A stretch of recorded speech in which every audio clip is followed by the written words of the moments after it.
Welcome, everybody, to another episode of Need Some Introduction. In today's episode, I will be reviewing the new M. Night Shyamalan film, Trap, just coming to theaters today. It'll be a spoiler-free, very short spoiler-free review. Then I'll have a conversation with my sister, which I've pre-recorded, walking through his entire filmography, almost his entire filmography, the important films after The Sixth Sense and beyond, minus his first two early attempts. And then wrapping up the episode with a spoiler-filled walkthrough of the plot with my thoughts about this interesting, very interesting film. Like it or not, it's definitely something worth discussing. Before then, a few calls to action. Haven't mentioned this on the podcast in some time. If you'd like to support the show, please do recommend this to your friends and family. If they're seeing these films or watching these shows, or you're watching it with them, and you think they might enjoy the conversation. Follow me on Letterboxd. I will have mini reviews and a full ranking of the M. Night Shyamalan films. Check the show note for my Letterboxd profile link. And next week I will be on vacation, but Sunday is the finale of Game of Thrones. And I will be giving you my review of this season once we've seen the ending. I think this season, the quality of this season really depends on how well they nail the landing. But I will be on vacation, so will it be a short episode? Maybe I'll have a few short episodes, recording from the car once again, like I did earlier during my last vacation. I have yet to figure that out. I'll probably also throw in an episode there where I have things you may want to watch in the next week or two, some reviews of series that I started watching that I gave up on for multiple different reasons, but that you may appreciate more than me. So I'll make those recommendations in a separate episode, as well as some movies that are coming to streaming that you may want to catch up on. And once I return from vacation and House of the Dragon has wrapped up, HBO's coming back with Industry, a third season of Industry. That's definitely something everybody can catch up on now if you have Max, and something I'll definitely be covering here in the show. Okay, so Trap.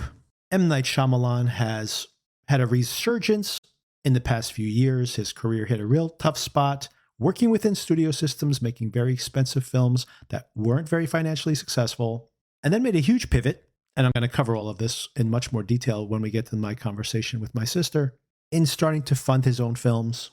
And to a large extent, it gives him a lot of freedom to make the kind of film that he maybe would hesitate to make. There's pluses and minuses here, basically. He can take more risks, but maybe there's less scrutiny in what he's trying to create, which then makes me curious about him as a filmmaker. He's one of the more interesting filmmakers working now, in that he not only writes and directs these films, but unlike a Tarantino that needs hundreds of millions of dollars to make and promote his films, he works on much tighter budgets, which gives him a huge amount of control to be the producer. He really just makes the films he wants to make, and sometimes he makes them because he thinks he's going to make some cash, and sometimes he makes them because it's something very personal to him. So all of this is to say, he is good and bad in most of his films, in my opinion, not successful, but always interesting.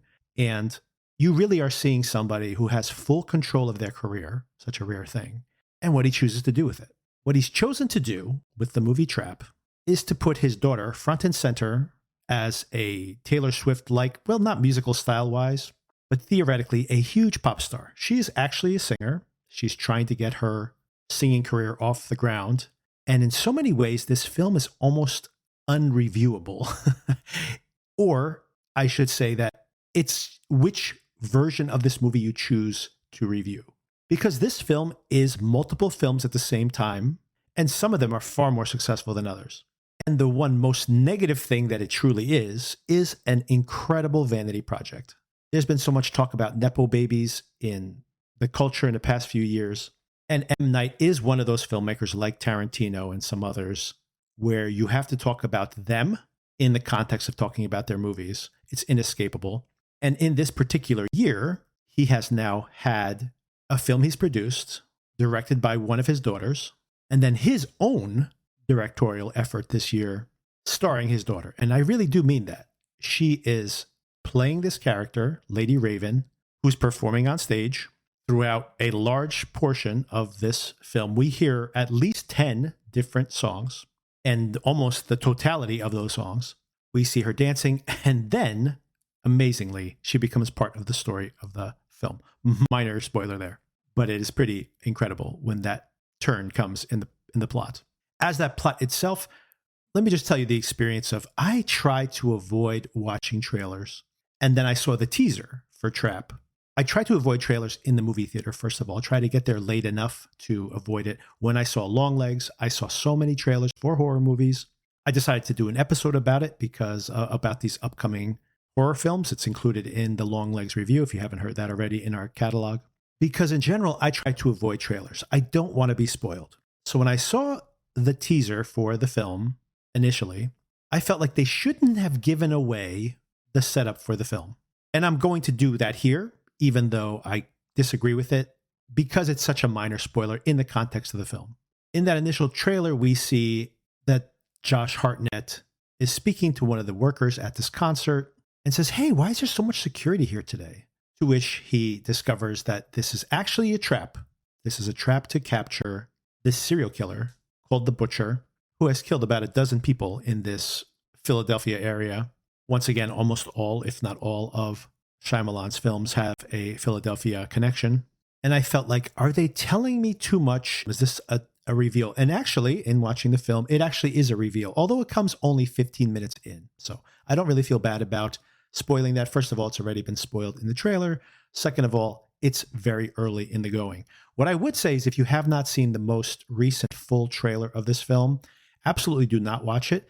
There are literally scenes in the trailer that occur in the very, very final moments of this film. And I anticipated throughout watching this film a change of venue, let's just say, because of the trailer. And I would not have had that anticipation if I had not seen it. So if you haven't seen the trailer, the full trailer, I've only seen that teaser, then the teaser spoils very little. The trailer spoils a lot. So don't watch the full trailer. And if you have seen the trailer, even the teaser, you get a feel for this. This is a trap. He's been trapped inside of this arena. They knew he was going to be here. That gets explained later in the film. So in my conversation with my sister later, you're going to see us asking that question, like, how would they even be able to do this? It is explained thoroughly by the end of the film, but that's the setup. And I can already hear the memes, or they probably exist already. I should track them down. But this is how all the fathers in America felt taking their daughters to the era tours. They felt trapped. Now, if you do make this read, if you do want to make that read of this film, this could be something a little transgressive or maybe a little too honest, because the performer on stage that theoretically is driving this father to desperately need to escape at all costs without upsetting his daughter too much would be M. Night's daughter herself. So this is like M. Night saying, if I got to listen to her, you guys got to listen to her too. I'm inflicting this on the rest of the population. I mean that as a joke, by the way, because she has a totally fine and nice voice. The production here is actually on some of these songs is actually pretty good. I assume they got famous producers to do some of this productions. As a matter of fact, Kid Cudi has a very funny cameo here in the film as one of her collaborators. I thought it was funny. I know people are already reacting negatively to it. And even as a performer, she needs to actually perform a few scenes with some of these much more experienced actors, and she's totally fine. Would I have centered my daughter this way in a film? I mean, maybe she wanted to do this. I hope so, because it is a strange dynamic to build the whole movie around your daughter, but she does not humiliate herself, and it surprisingly doesn't distract, or I should say distracts incredibly early on in the film. But somehow by the end, it just all becomes part of this really convoluted, surprisingly, considering how simple this premise is, how convoluted the plot is, which is kind of why this film is one that you can't even quite review. Because yes, it's a mess. Yes, it's a vanity project. Yes, it is literally just asking you as you're watching it to be like, well, what could they possibly do with this premise? And how's he possibly going to get out of the situation? And that is part of the game that is being played. So in that way, it is, as a very trashy and inconsequential thriller, it's actually fun. Is it scary? Not really. Is there a mystery that is compelling. There is maybe the frustration in all of this. There are parts of the film that hint at maybe a really good film. This is my criticism once again. You'll hear it when I'm reviewing Old later in this whole career retrospective section of this episode. But there is, even in a movie as dumb as Old ends up being, there are moments in that script that you can see a much better film built out of. And there are moments here where you could have an actual, really earnest and serious exploration of some of the topics that are here. Because this film, like most of his films, have ideas in them, but then the experience of watching it is just one contrivance after another that either does pay off or does not, and sometimes raises more questions than it answers, and other times, and for the most part here, I would say, for the most part, it plays fair. As silly as some of the things that play out here are, that even when you scratch your head about them, the script is tight enough to wrap those things up by the end.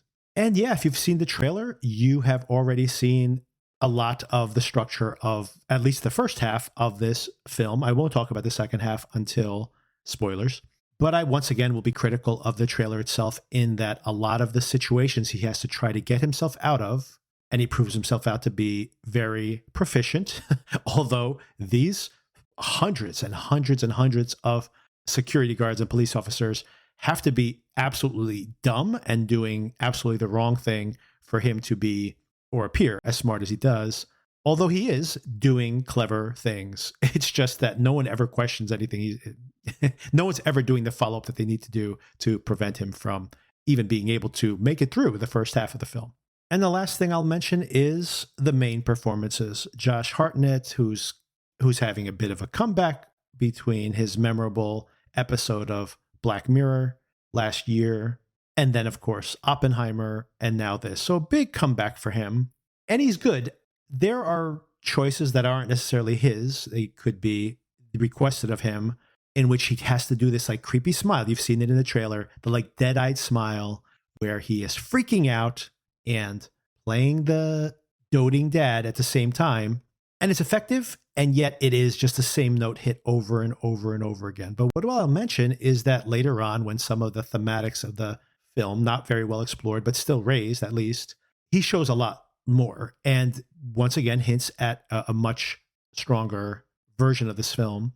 And I was actually going to compliment another performance, but I'm going to leave it for the spoilers because it would be a spoiler. So I'll just keep it there. There are other performances here that don't really hit until later in the film. Let's say that you may feel that maybe this role, if it's so slight, has been overcast, and then it pays off in the end.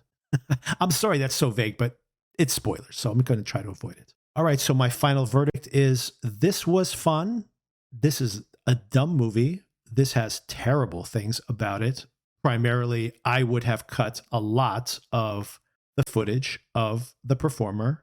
I understand he's trying to showcase his daughter, but if he had hired an actual famous singer to be the star of this film, you would have judiciously cut around the performance. You would have cut back in, you would have dipped out. You would not have just had a scene in which a whole entire song or multiple songs are playing out in totality.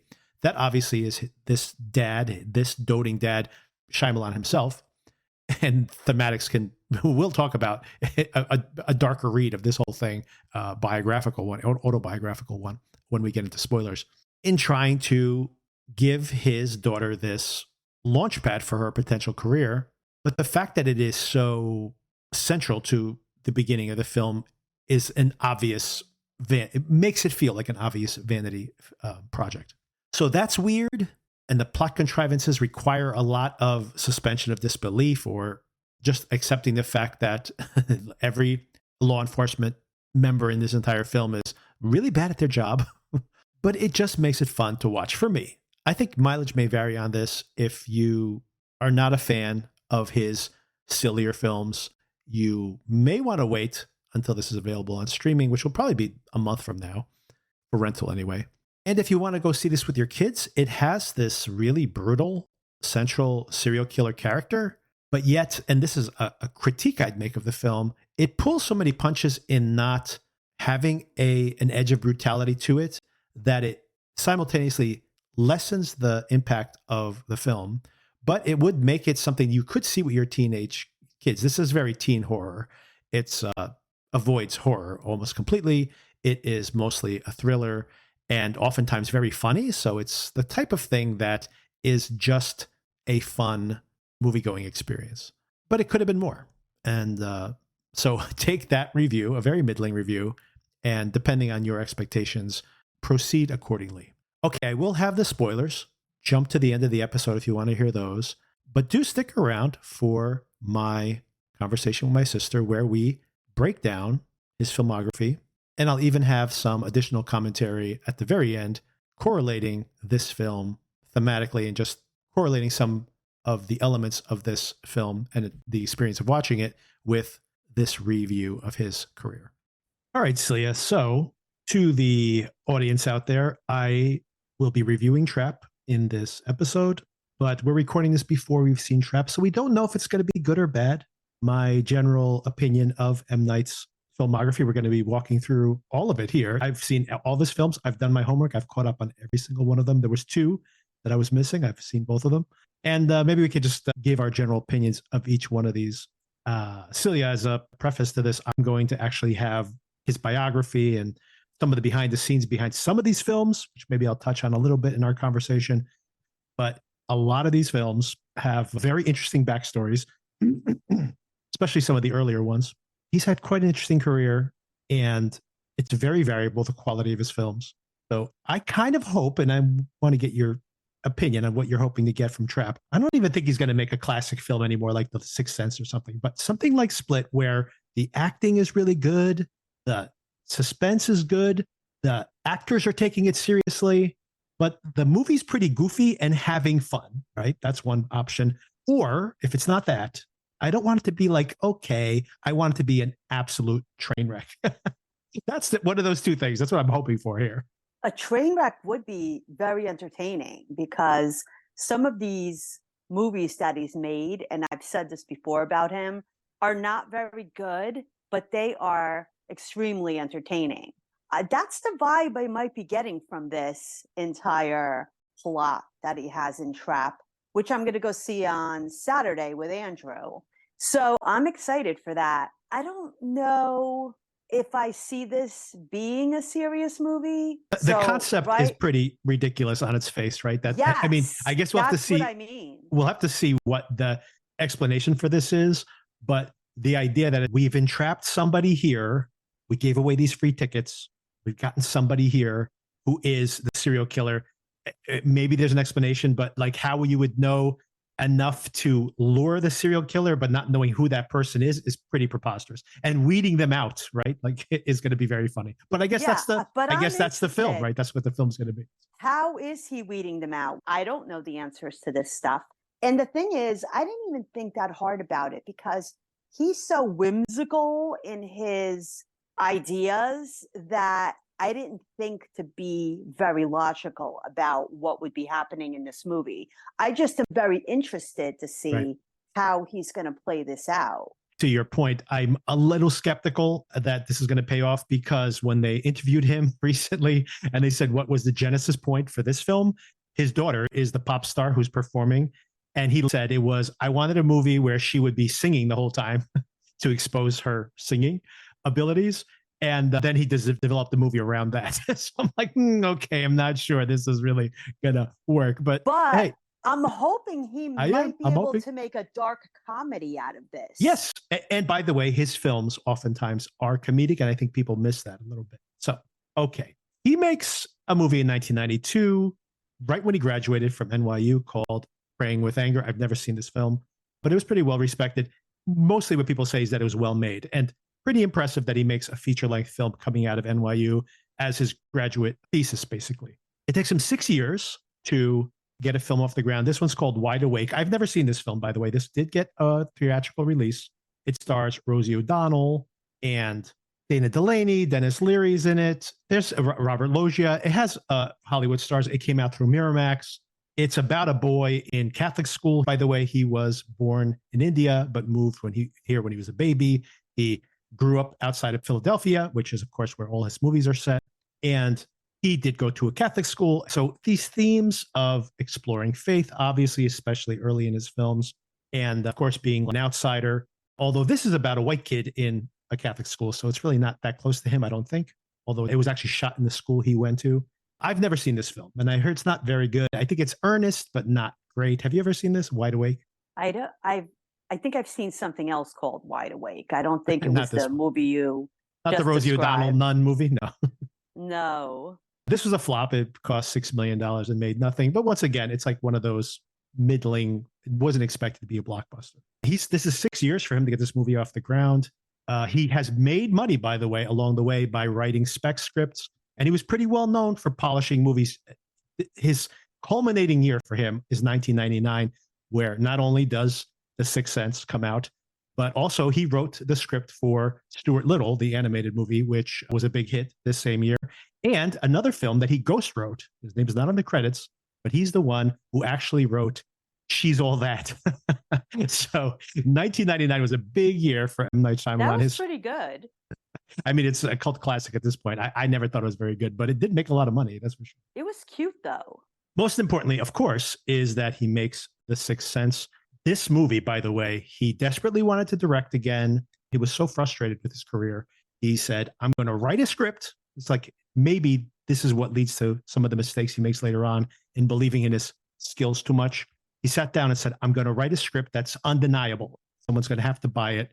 And then I'm going to use that script to force them to allow me to direct. And that's exactly what he did. He wrote The Sixth Sense, which of course was a script that was undeniable.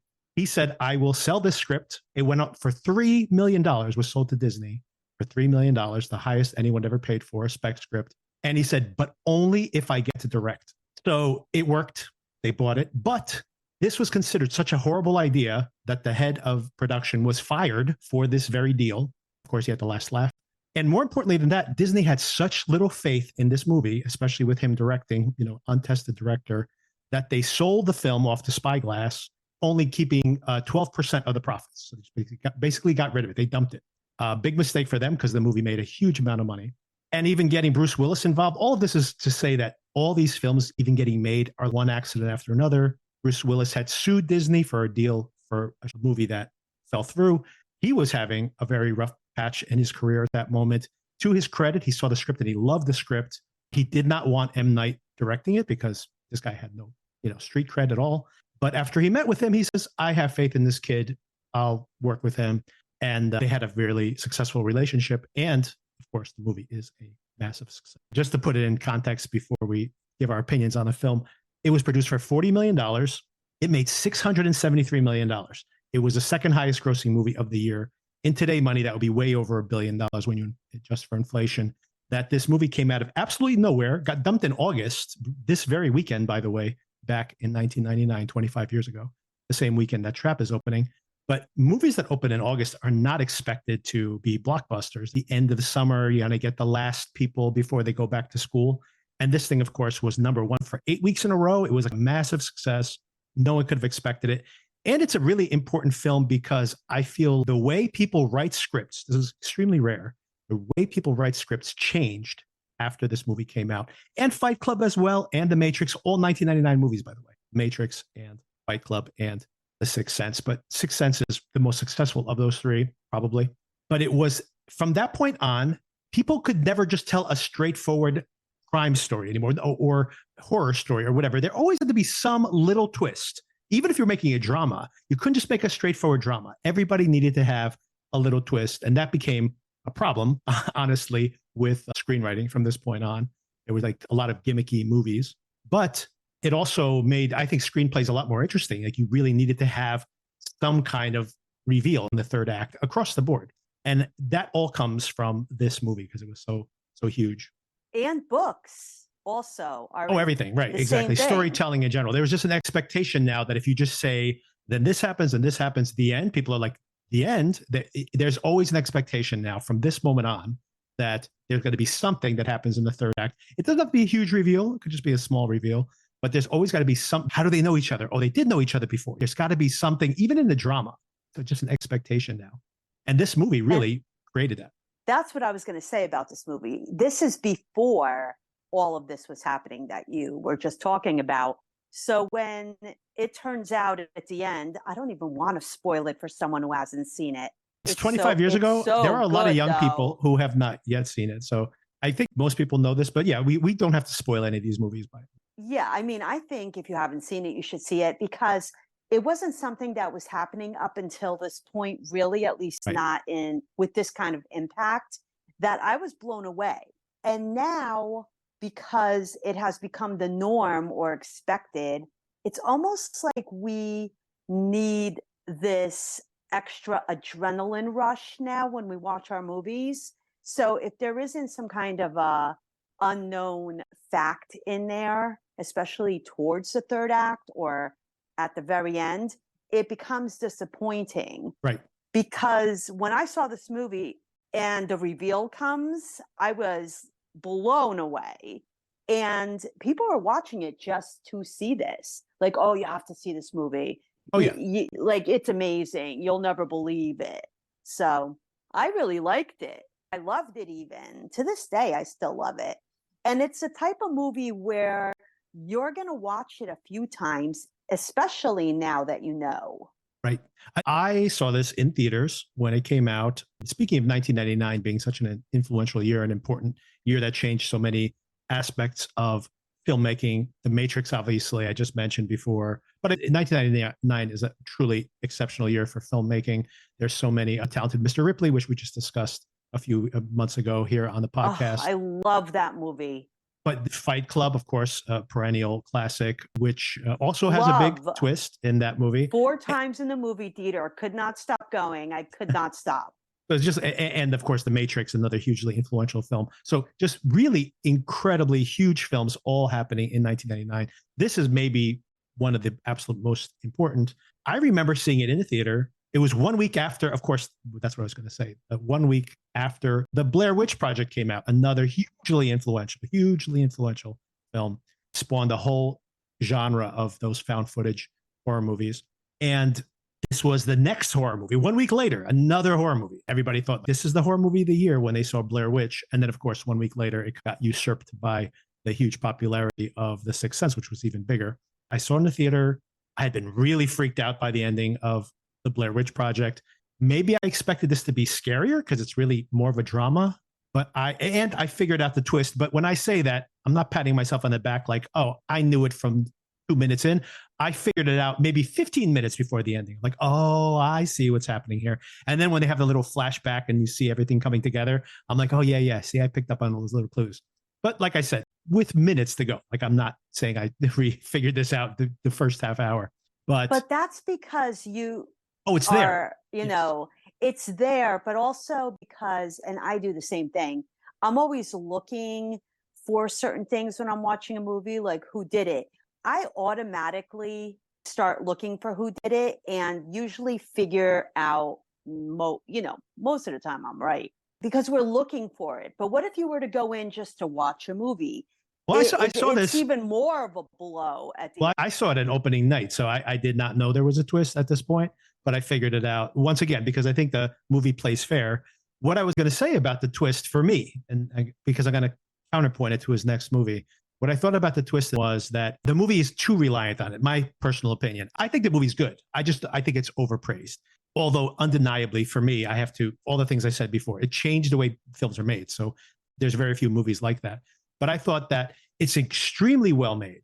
The tone management, the cinematography is absolutely beautiful. The performances are spot on, great performances. Bruce Willis gives a great performance in this movie, by the way. Not only Haley Joel Osment, but of course, Toni Collette as the mom, another performance that people don't really bring up because everyone's talking about the Haley Joel Osment performance, but all the performances, just fantastic across the board.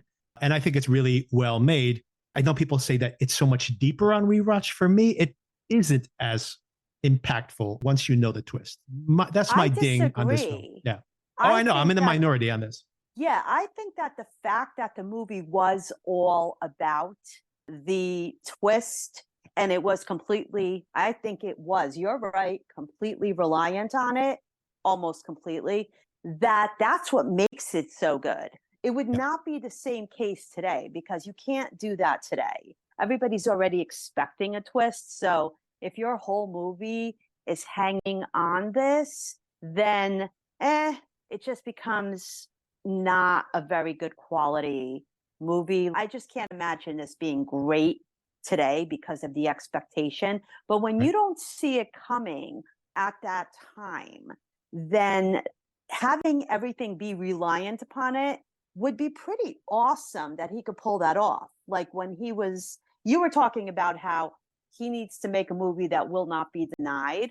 And he accomplished that absolutely 100%. So I'm with the majority because at the time, that was pretty impressive, extremely impressive, actually.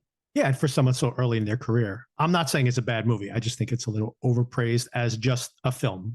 For me, let's take out the context, which is undeniable, that, like I said, I will say that this is one of the most important films made in the past 25, 40 years, maybe even. That for me, as a film, it's good. It's very good. Some parts of it are really, really good. I just think overall the experience of it is it's good. I like it. I definitely like it. It's a solid film, but I just wasn't blown away the way so many other people are. And I don't think it holds up on repeat viewing. I do want to bring up a couple of really clever things he did so early in his career. And maybe he thought this out because there was more at stake here so early on that is not as well thought out in so many of his other films, including one that I just saw yesterday that I have to talk to you about. I'll get around to it. The fact that there is hardly any colors. Everything's almost black and white and gray in the entire film, but then there are colors of red. Whenever there's a color of red, there's something supernatural happening. And this is all planned out from the very first scene of the movie. So that's so smart, so well planned out.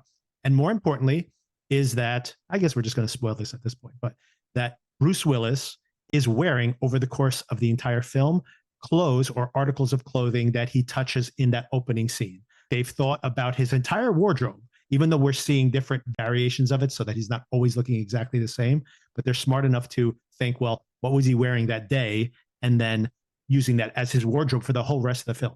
So it's very, very smart. And he plays fair.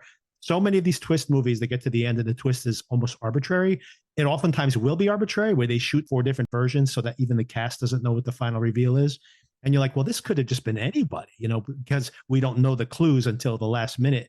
This thing's playing fair from the beginning, which is part of the reason you actually can figure it out if you are really paying attention. And it is about dealing with loss, dealing with the trauma of being a child and having these experiences, and all the children that he interacts with, right? All oftentimes abused kids. So he has thoughts on his mind, and this is probably, if not his best script, absolutely one of his very best, for sure.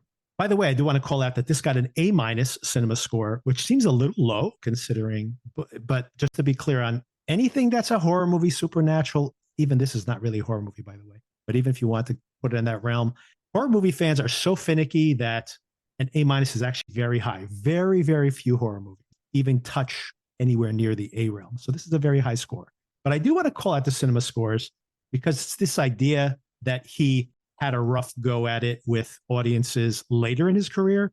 So I want to talk about the follow-up to this. He makes Unbreakable, which comes out a year and a half after The Sixth Sense. He shows the script first to Disney because he had a good experience with them, despite the fact that they rejected him and fired people because of that deal. They did make this into a giant hit, so he was happy working with them again. They paid him $5 million for the script and $5 million to direct. This was the most a director had ever been paid. It was a huge payout for him. And I bring this up because I remember seeing this in theaters, and I absolutely love this movie. This is in 2000, before the whole rush of comic book movies. This is before all of that, even before the X-Men movies, for example, which came out in the early 2001, 2002. So even ahead of that, when comic book movies were rarely ever in theaters, and we have this movie, a ground level, naturalistic version of an origin story for a superhero. And I love this movie. And I remember walking out of theater and people were like, that sucked. And it shows the cinema score is a C on this movie. People did not like it. It made $248 million on a $75 million budget, much, much less successful than The Sixth Sense. People were expecting, I don't know, like a sequel to The Sixth Sense or something. And he gets the last laugh here because of something that happens later in his career. And I'll leave it at that for now. But tell me what you thought when you saw Unbreakable. I loved Unbreakable. This is when I became such a fan of him. So I see Unbreakable right after, just like you did. And I'm like, this guy is a genius.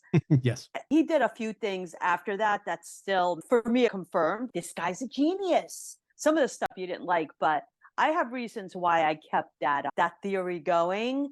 But Unbreakable is a really interesting movie. I don't know. Interesting is the best way I can think of, because it's so thought provoking Yeah. all the way through, and it like yanks on your heartstrings also. So the performances here are also really, really good. So I was in love with this movie. I'm wondering, why did it get such a low score? I think a lot of it had to do with expectations. People were expecting a giant twist. I think that's what was a curse he had. They were waiting for a giant twist. And the reason I liked Unbreakable so much, by the way, is it has for me, a very satisfying twist. And the movie is not reliant on that twist at all. The movie is a really successful movie, even without the twist. And then the twist is really satisfying on top of it. And I think people wanted that. I got totally blindsided by that insane twist. I have to assume that's what the disappointment was initially, because like I said, this was not very well regarded by audiences, but he gets the last laugh because he turns this into a trilogy basically. And when this got rejuvenated again as a full trilogy of films, people were bouncing off the walls. They were so excited. So I'm like, isn't that movie you hated? Now you love it. All right. Well, but you know what? Like I said, he got the last laugh. So good for him, because I think this is a really strong film. What I'm going to have a dividing line here when I'm going through his career. When I watch a movie, I always think to myself, if I'm going to write a review or discuss it here on the podcast, I always think, what is this movie about? And when I say, what is this movie about? I'm not talking about the plot. I'm talking about, like, why does this film exist? Why should I care about the actual plot machinations in this story, right? And I feel like so many of his films that don't work for me are really not about anything other than a twist or a concept or some goofy payoff of some kind, as opposed to the Sixth Sense is about emotionally dealing with tragedy, accepting loss, right? Whether that is someone who dies tragically or someone who's dealing with the death of someone close to them who's died tragically. And that is like seeped into the script. And Unbreakable is another film that's about something, right? It's about this guy who feels like he's a loser, who's proving himself to his son, who's proving to him that he has this worth. And that relationship between the father and son is so powerful in this film. And that's why it works, right? I think that's a big problem with genre movies in general. And it's not just M. Night's films, it's in general. But there's just nothing going on, under the covers. Speaking of dealing with loss and thematically, and a film that he followed this up with, and this one starts to maybe go in the direction of being more about itself than anything else. But I still really like this film, especially when it came out. This really worked in movie theaters. His third film, or third major film, is Signs, right? And this, of course, is with Mel Gibson and with Joaquin Phoenix before he became a giant star of his own, although this is coming already after Joaquin Phoenix got his Academy Award nomination for Gladiator. Gladiator 2 is coming out this year, by the way, but Gladiator. So he's already making a name for himself here. Once again, great performances across the board. Audiences like this a lot better. They gave it a B, which seems a little low, to be honest with you. But it was a huge hit, made over $400 million around the world on a $72 million budget. So very successful. And this works really well. This is, a little science fiction in there. There's definitely the influence of Night of the Living Dead, with the aliens being like what the zombies are trying to break in and get this family in their basement. So there's a whole aspect of that. But I thought this is a lot of fun. The use of video surveillance footage is really well done. The home invasion aspect of this is really well done. I forgot to call that out. I think Unbreakable is incredibly sophisticated visually. Just the shot selection, the way that Sam Jackson is always being shot through glasses, through reflections, through broken glass. So there's always this very cool, sophisticated reveal that's being done. And also, especially in Unbreakable, how scenes will start in very mundane ways, but almost end exactly like comic book framing, because once again, it's teasing the fact that we're actually seeing a comic book origin story. That's all very cool. And it extends to Signs. Once again, very sophisticated. There's a lot of comedy in Signs, and the comedy really works. And it counterpoints to the thrills, a lot of fun, very sparing use of special effects, but I think very effective. The less you see the aliens, something that people need to understand, the less you see the aliens, the better, oftentimes. Has a really stupid ending, but I'll forgive it for that. But what did you think of Signs? It was good, but this is my problem. I'm not really into movies that feel very contained. And what I mean by that is like they're in this very specific, They're stuck in the farm the smaller, whole time. yeah. But I don't really like that. I like to see what is the next scene going to be? Where are they going to be? Even stuff like what are they going to be wearing? What will they say? Who will they meet now? So that's just me. So I wasn't as thrilled with this movie because it is too contained for my taste. But the thing about movies like that is that they really do have to be at least somewhat exceptional to be able to pull something off like that. But you like Prefer Speak mov- No Evil. Speak No Evil is all in one place, pretty much. Yeah, but that was really, really creepy. And it wasn't only in one place. They start off somewhere that is nowhere near where they end up. By the time they end up where everything's starting to really happen, I'm so riveted that I'm not worried that they're not going to be in another country. I just want to know what's going to happen next. And I didn't have that reaction to this movie, Signs. I knew this was it, and I'm interested, but I think I liked it less than you. Although, yes, it was a good movie. It was very well made. There was comedy in there. But I mean, if you're going to ask me how I feel about it, I was not as thrilled by this as some of his other movies. I was a little bored, which I is like not great.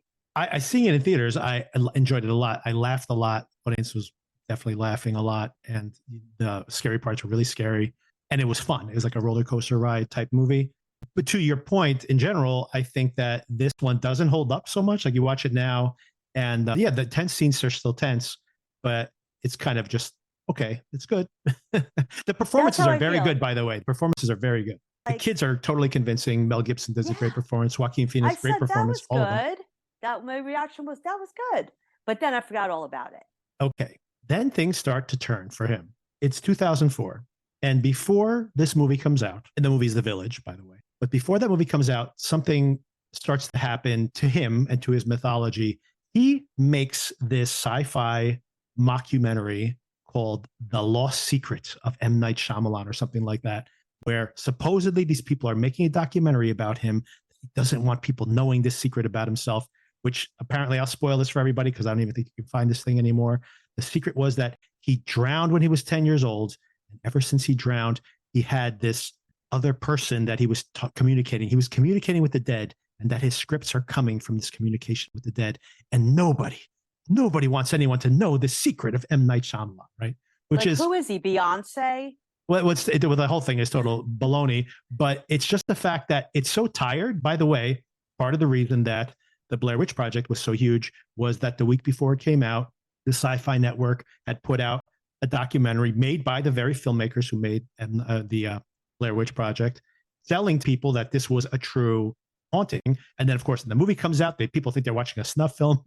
So it was great marketing, right?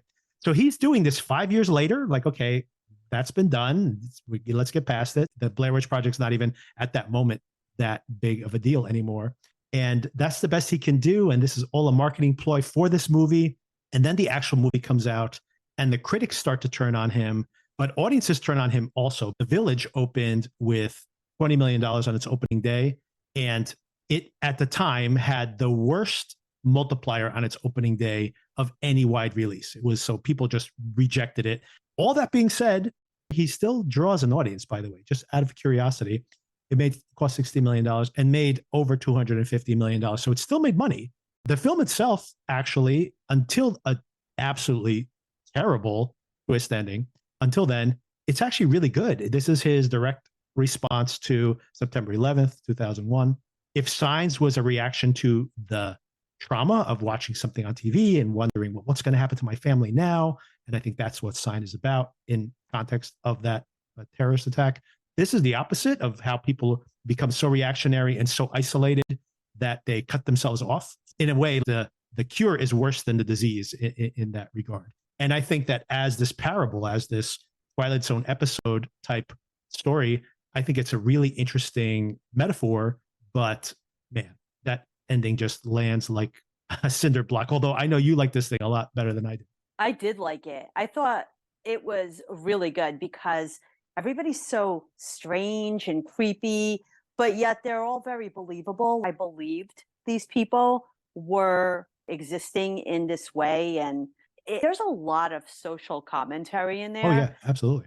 so much. And then at the very end, the twist was kind of like, wow, this movie's even better than I thought. Like, that's how I felt about the twist. Well, I knew that. It established the social commentary. Yeah, for me, it didn't work. I think so much of the reaction to it was a backlash to people rolling their eyes at another twist ending, because I don't think the twist is delivered well. And it's telegraphed, by the way. I knew the twist. This, unlike The Sixth Sense, I knew what was going to be the twist here very, very early on, because I think he thinks he's being coy. But a couple of, I think Sigourney Weaver is speaking to, this is an incredible cast, by the way, another incredible. And you have Sigourney Weaver speaking to William Hurt, and they use a term that is like a slang term. And I'm like, oh, these people aren't in medieval times or whatever. These people are contemporary people. So I kind of knew right away. And once again, I think he's playing fair. He's putting those clues in there. And once you pick up on that and you start paying attention to those, he actually puts in a number of different clues in there. So he was playing fair. That's fine. I just thought that the whole way that it delivered at the end and the way it resolved itself is so silly. He, by the way, is in his own movies. He's the security guard at the end who sees the blind girl wandering out and doesn't say anything. It's just hilarious. Anyway, all of that is hilarious. But it does have, once again, absolutely great performances. Joaquin Phoenix does a great job. Adrian Brody. This film is packed with stars. Oh, and Roger Deakins, who does most of the cinematography for the Coen brothers, for example. It was just like, maybe the best cinematographer ever, who also did the cinematography for, I know, a movie you love, which is the assassination of Jesse James, which is such an incredible visually. I love that movie. Anyway, just an incredible, just an incredible cinematographer. But anyway, he's working with top-notch talent. This movie looks great. The scary scenes are pretty scary, although since I figured out the twist, I wasn't really scared. But they're beautifully staged and thematically interesting, right? He's a parent now. If you want to think about his personal life, you think about Dogtooth, for example, metaphorically about to say a similar theme of trying to control these kids. And these kids want to wander out into the world, even if it's dangerous, right? Much less than in spite of that. And of course, we've spoken about Station 11, for example, very similar as well, right? So there's a lot of thematics here that definitely resonate. And to your point, I think this movie was so marked by its failure at the time critically. And if he had rebounded in another way, I think it would have been reappraised. But I think today, young people watching this movie for the first time, they love it. This has been really rediscovered as one of his classics. Still doesn't quite work for me, but I think the public agrees with you in this one. I'm just ahead of my time. That's right. The letterboxers love this movie. This has definitely been reclaimed for sure. But at the time, by the way, not only was there that really bad promo documentary, and then they follow up with this, not quite what they expect. Then things get really bad. Next, we're going to talk about Lady in the Water. Oh my God, so funny though. Yeah. Okay. So I don't think it was intentional, but very funny. Now, this is really interesting for a couple of reasons. I think he really starts to drink the Kool-Aid here for his own Kool-Aid, starts to think that he's infallible, because there's a whole book written about the making of this movie, by the way. He had been working with Disney this whole entire time since the success of The Sixth Sense.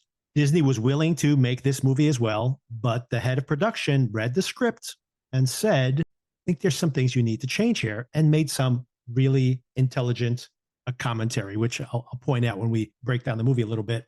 But he was furious by any kind of feedback on his script, and he took the project over to Warner Brothers. A couple of things here about this. The movie, Lady in the Water, cost $70 million. All his movies are pretty expensive for what they are, by the way. But this is a movie that takes place in a motel swimming pool and the surrounding area of there, and shot on location outside of Philadelphia, and cost $70 million. There's no big stars in this movie. unlike some of the other movies, like The Village, for example, which had a very large set, had a lot of stars in the cast, Sigourney Weaver and William Hurt, just to name two.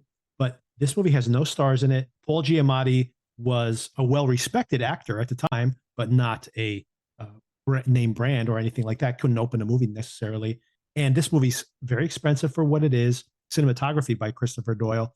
Speaking of working with people at the peak of their skills, if he had the best cinematographer in the world potentially for the previous film, he follows it up with Christopher Doyle doing cinematography here. Christopher Doyle, Celia, if you don't know, is a cinematographer for Wong Kar-wai, including, for example, In the Mood for Love, one of the most beautiful movies ever made in history. I can't stop watching that movie. It's been years, and I watched it again the other day and just was hypnotized again. I think something in there is hypnotizing me. This movie's amazing. Oh my gosh. There's alchemy in movies when the things all what work is together. going on with that movie? Yes, I'll have to have a whole digression on. I just read Sidney Pollack's book called Making Movies. He would be 100 years old this week. That's why there's been kind of a retrospective about him. And I finally read his book. And I highly recommend this to anybody who's interested in movies at all. He talks about exactly that. By the way, something that I had not seen, maybe I picked it up from him without realizing it, that first of all, when he reads a script, the first thing he asks himself is, what is this about? Meaning specifically that, like I mentioned before, what is it about beyond the plot, right? What is it actually about? And then another thing he mentions is that when everybody's clicking, when the actors and the director and the cinematographer and the editor and everything's just clicking, you make the movie and all of a sudden you realize, oh my God, this movie's about something else. It's more than we expected when we went into it. And anyway, we talked about Silence of the Lambs recently, about a film that is in a way more than just a really solid thriller. There's some magic within it. And In the Mood for Love, another one of those. Well, anyway. In the Mood for Love is so amazing that their facial expressions don't even require that they have a dialogue. Oh, right. It was shot intentionally as if it was a silent film. So absolutely. But speaking of movies that are not what I described before, not more than the sum of their parts, Lady in the Water. By the way, Paul Giamatti in this movie, thank God this did not ruin his career, because he gives an exceptional performance in this movie. This movie, which is absolutely ridiculous and wasting everybody's talents across the board. And here's something interesting about this. The genesis of this movie, unlike some of the other ones we mentioned here, was a story, a nighttime story, a fable that he had invented. He was telling stories to his daughters when he was tucking them in and putting them to bed. And then these stories were evolving.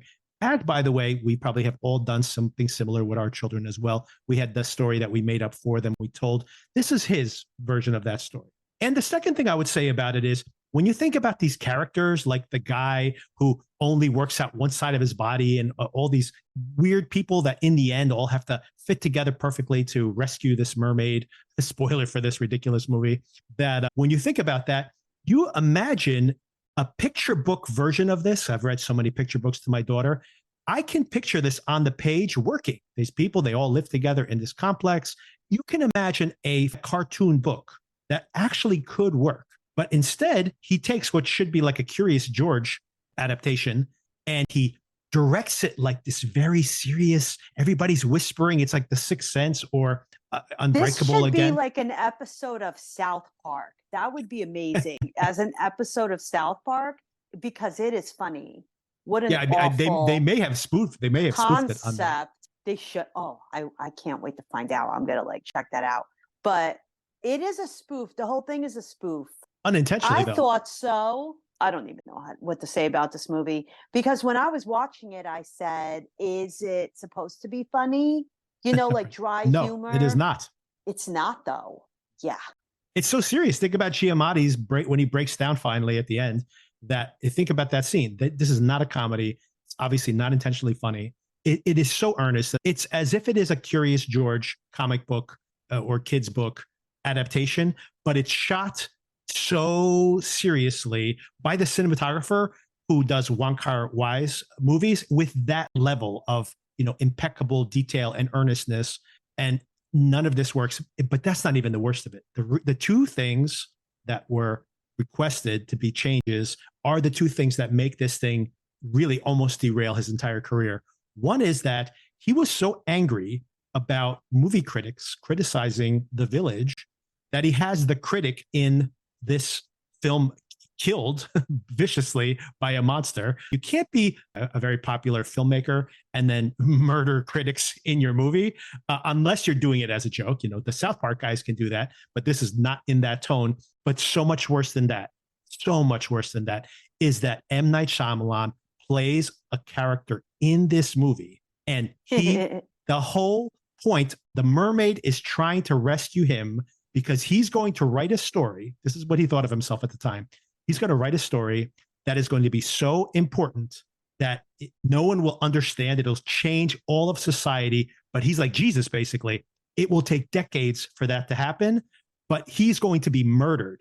This story is going to be so powerful that he will write this story. He'll be martyred. And then decades later, 30 or 40 years later, it'll become like the cornerstone of all of civilization. So he's basically saying, like, I am Jesus. I am Jesus. You cannot put yourself in the movie and say you are Jesus. This is top. But that's why I thought he was joking. There is nothing in this film that ever indicates that it's joking. I did not go to a movie theater for this, but I was just watching it one day, like years ago, and thinking, oh, I can't wait to see this. I've heard terrible things, but then I try not to listen because I don't really want to know what the movie's about.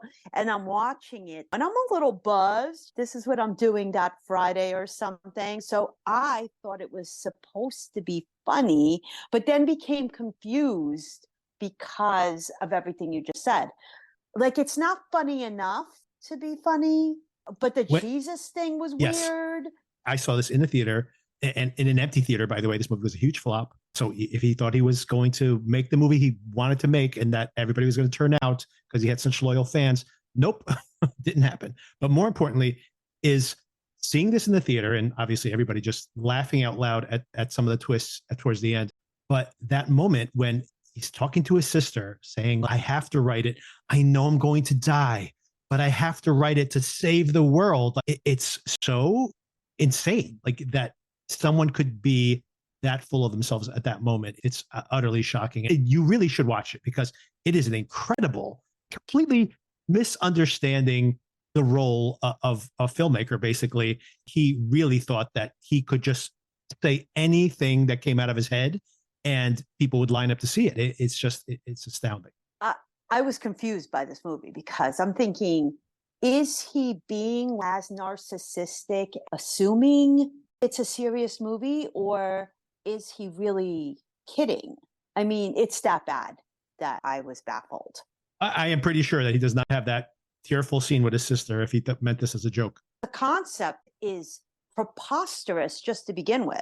Right. So I went in there thinking it was some kind of black comedy, which is what that's why I'm like, it is Trap going it to is be a black comedy, but the best kind of black comedy. Preposterous.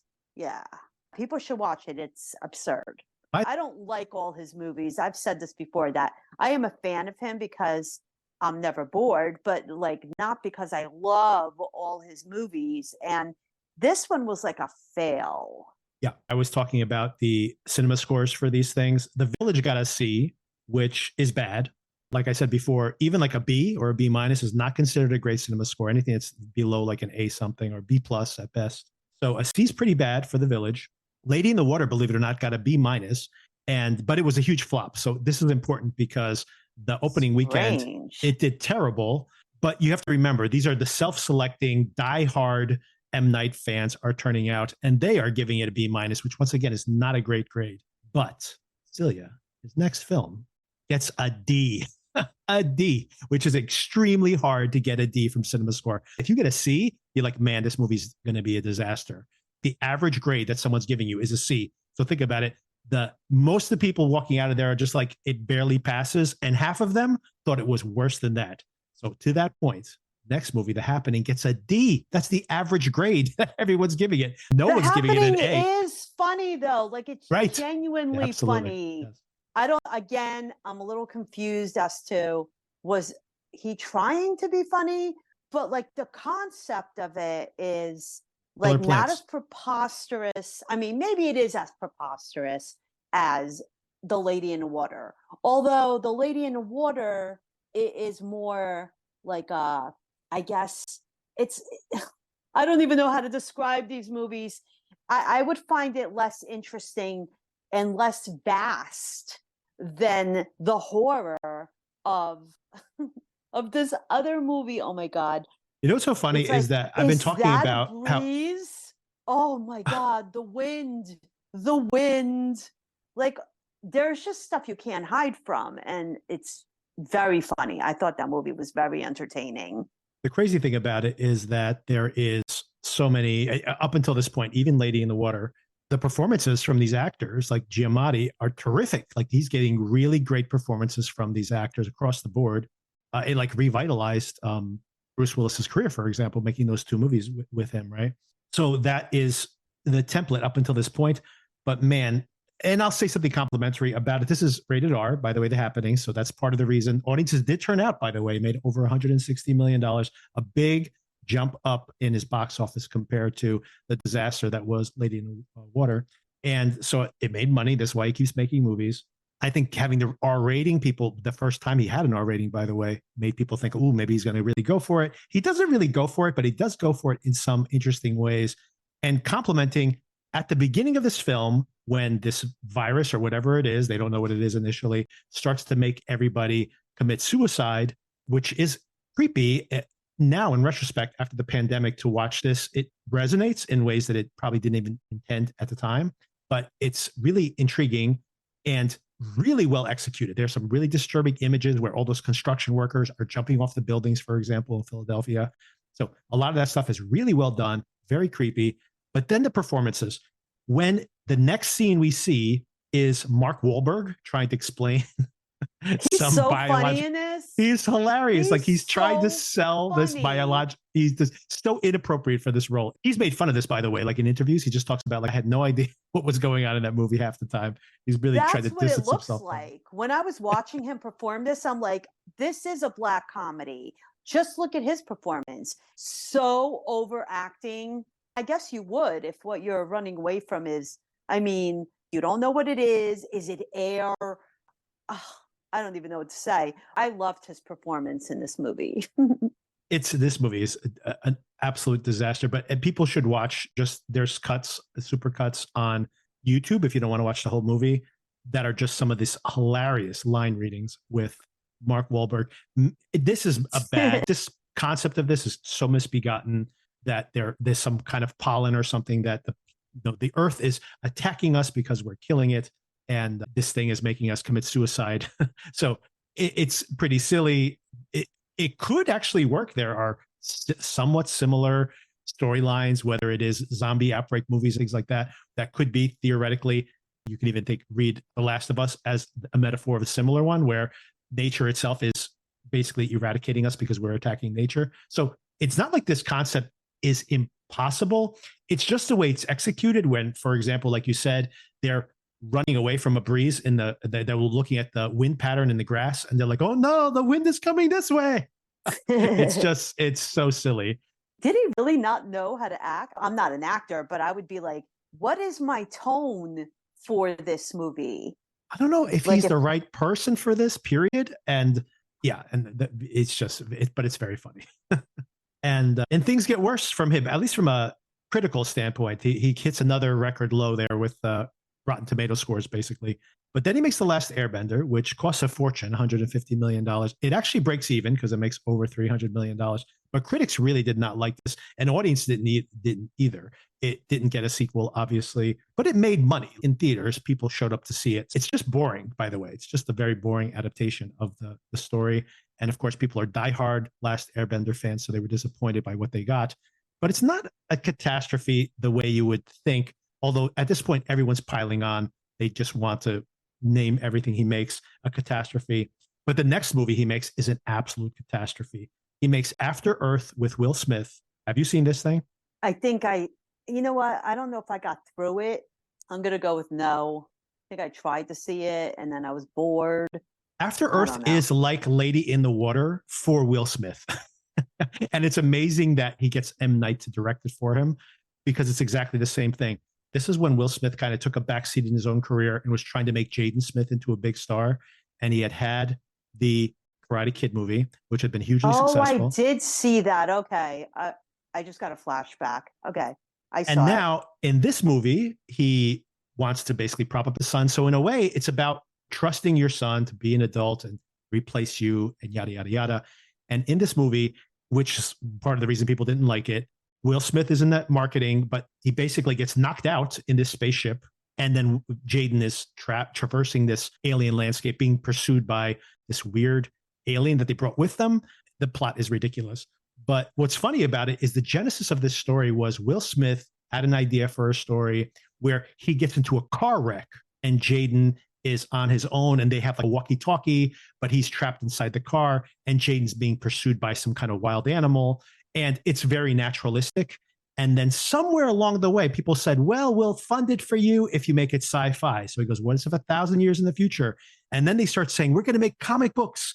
It's going to be a trilogy. There's going to be a spin-off series. And the movie, like Lady in the Water, is just some ideas thrown at the board and without any connective tissue.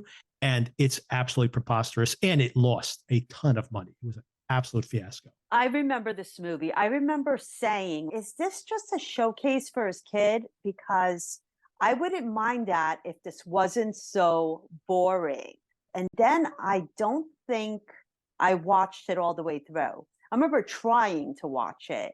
And then I think something came up. And then I never remember to go back and finish the movie. It's totally not worth it. This is how boring it is, it's in so my boring. opinion. And it's hilarious, by the way, that Will Smith, for example, gets knocked out and then he wakes up for 5 minutes and then he gets knocked out again. It's like they're trolling the audience. You know, he's not going to be awake for this movie.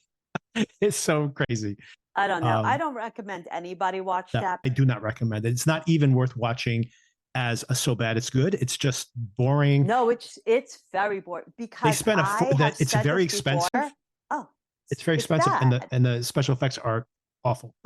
Looks terrible. Okay, so this is amazing. When I looked at these all next to each other, I felt like there were multiple times where he could not get a movie made, and it's amazing to me that Lady in the Water is 2006, Happenings 2008, The Last Airbender is 2010, After Earth 2013. So he's continuously making movies. I for some reason, I really felt like there was this gap. Maybe it's because I wasn't seeing his movies in theaters.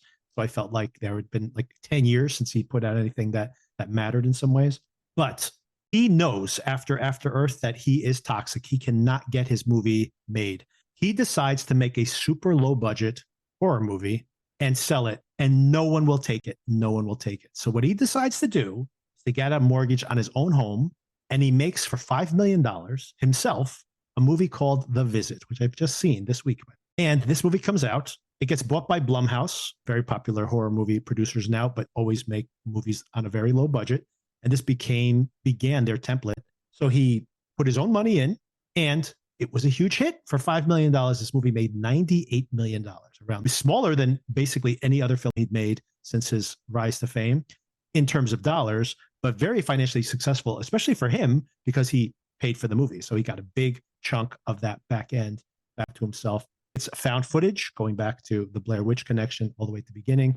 It's the first time he's shot found footage. And it's interesting because there's comedy in it. He had prepared, because he didn't know if people would buy this. Really, this is actually interesting. He made a straight up horror cut of the movie, a comedy only cut of the movie, and then an in-between cut, which is the one that he basically released into theaters. Have you seen The Visit? What did you think of it? Oh, I love that movie. That was good. I recommend everyone see that. That was so good. And the performances were fantastic. I jumped back on his bandwagon after I saw that. The kid was great. How funny is he? Like he has the rapping thing. Perfect. I wasn't expecting that. He's got great comedic timing, this boy. He was making me laugh all the time. Yes. My opinion of it, I just saw it. This is one of the catch-up ones that I was missing. And for me, this didn't really work for me. It wasn't terrible. It just, the scary parts weren't scary. The comedy should have been even more so. But to your point, I think both of the kids give really good performances. And he did make me laugh. He was very funny. Good for him for resuscitating his career. I thought this was fine. This got a B minus from Cinema Score. I didn't call that out. So it's good. It's better than these D's and terrible movies he had been recently getting, the scores he'd been getting. So it's better. It made money, like I mentioned, on a very small budget, and he funded it himself, so he cashed out. But I hadn't seen didn't this think one, it was. and it was very middle of the road. It's like meh, which is, by the way, this is what I don't want to see in Trap, hopefully. I don't want it to be just this. Like, it's fine. I would rather get The Happening or get Split, which we're going to talk about in just a minute. Well, what I liked about it was the performances, because I was entertained because these people were really funny.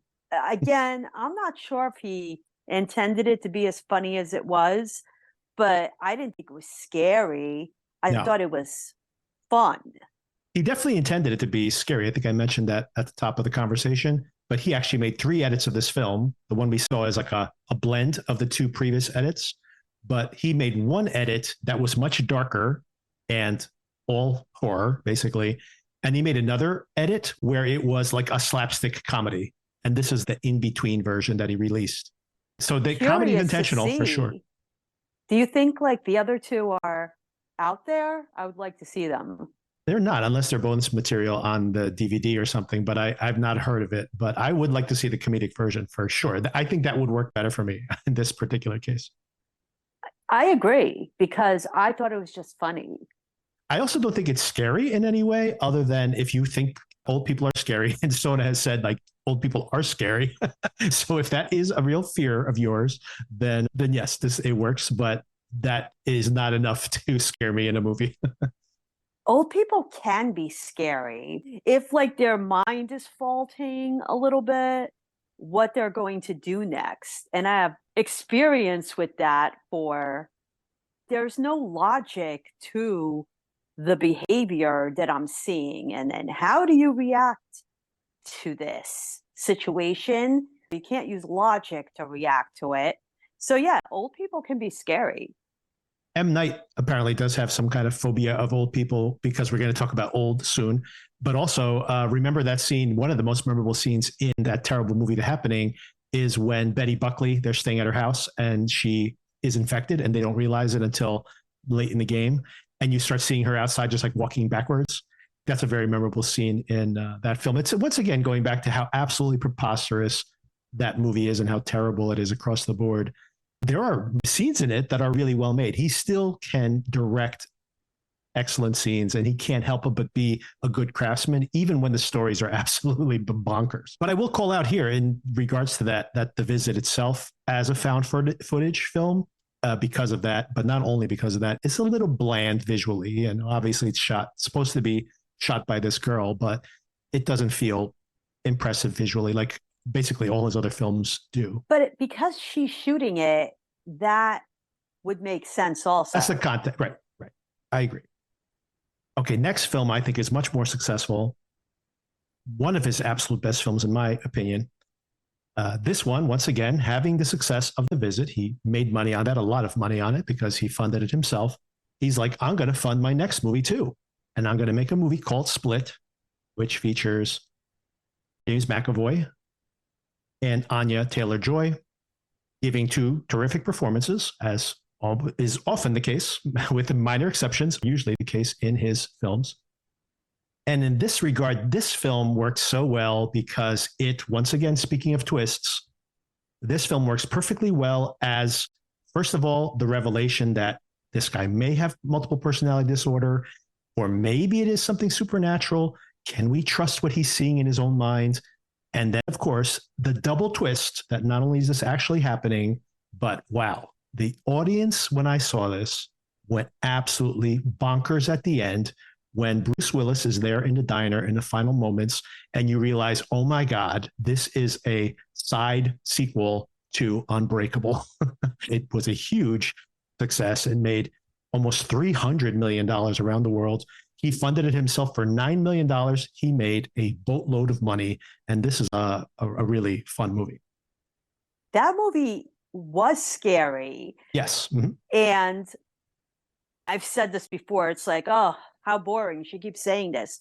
But the things that like humans do But the fact that the character became so much the personality that he was in the moment was terrifying. Yeah, So, McAvoy is terrific in this film. He should have had the and Academy then Award nomination, I think, for. Although this is a it was completely nuts. misrepresentation of mental illness, regardless, the way that he can switch gears from scene to scene is really excellent. And then the concept Yeah. is terrifying. And then because of all these multiple personalities, there are some of the personalities where you actually feel sorry for them. So the Yes. empathy Yeah. is involved. So there's a lot of layers to this movie. Yeah. And his And it's relationship. terrifying. Yeah. And speaking of those excellent performances, I think it's not only his performance, obviously jumping from one persona to another, but Anya Taylor-Joy, who's one of my favorite young actresses today. We have to talk about Furiosa, by the way, which is about to premiere on HBO Max. We'll definitely have that review coming up. I think she's usually exceptional in everything she does. And in this regard, I love how she is code switching, right? Like talking to these different personas in different ways, being tough when she needs to be tough, being seductive when she needs to be seductive, and being manipulative when she's talking to a weak character, and how she is trying to use her personality basically to get herself out of the situation. And then you see her flashbacks to her, honestly, a pretty dark backstory here for a movie that's PG-13. I was surprised after the fact to realize as I was leaving the theater that it was PG-13, considering how grim her backstory is. I didn't think they would, address sexual assault in that way in a movie that was PG-13. But regardless, it's a very dark film. He really takes his PG-13 as far as it can go. And yeah, I think this is a huge success as a film, and as improving his mythology, reclaiming Unbreakable, which had already had this cult following, and making it relevant again.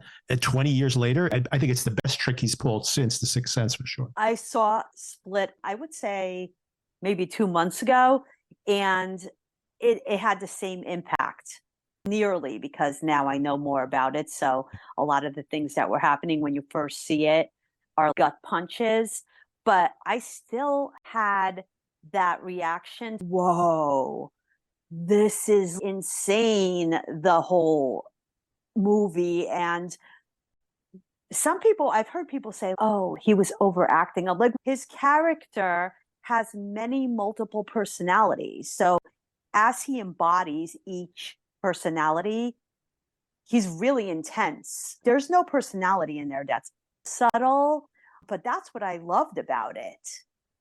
Yeah, and it's funny. He even gets to use that against her later when he's pretending to be a different persona. It's really well done, I think. And I agree. I think this one holds up on revisit for sure, unlike a lot of the other ones.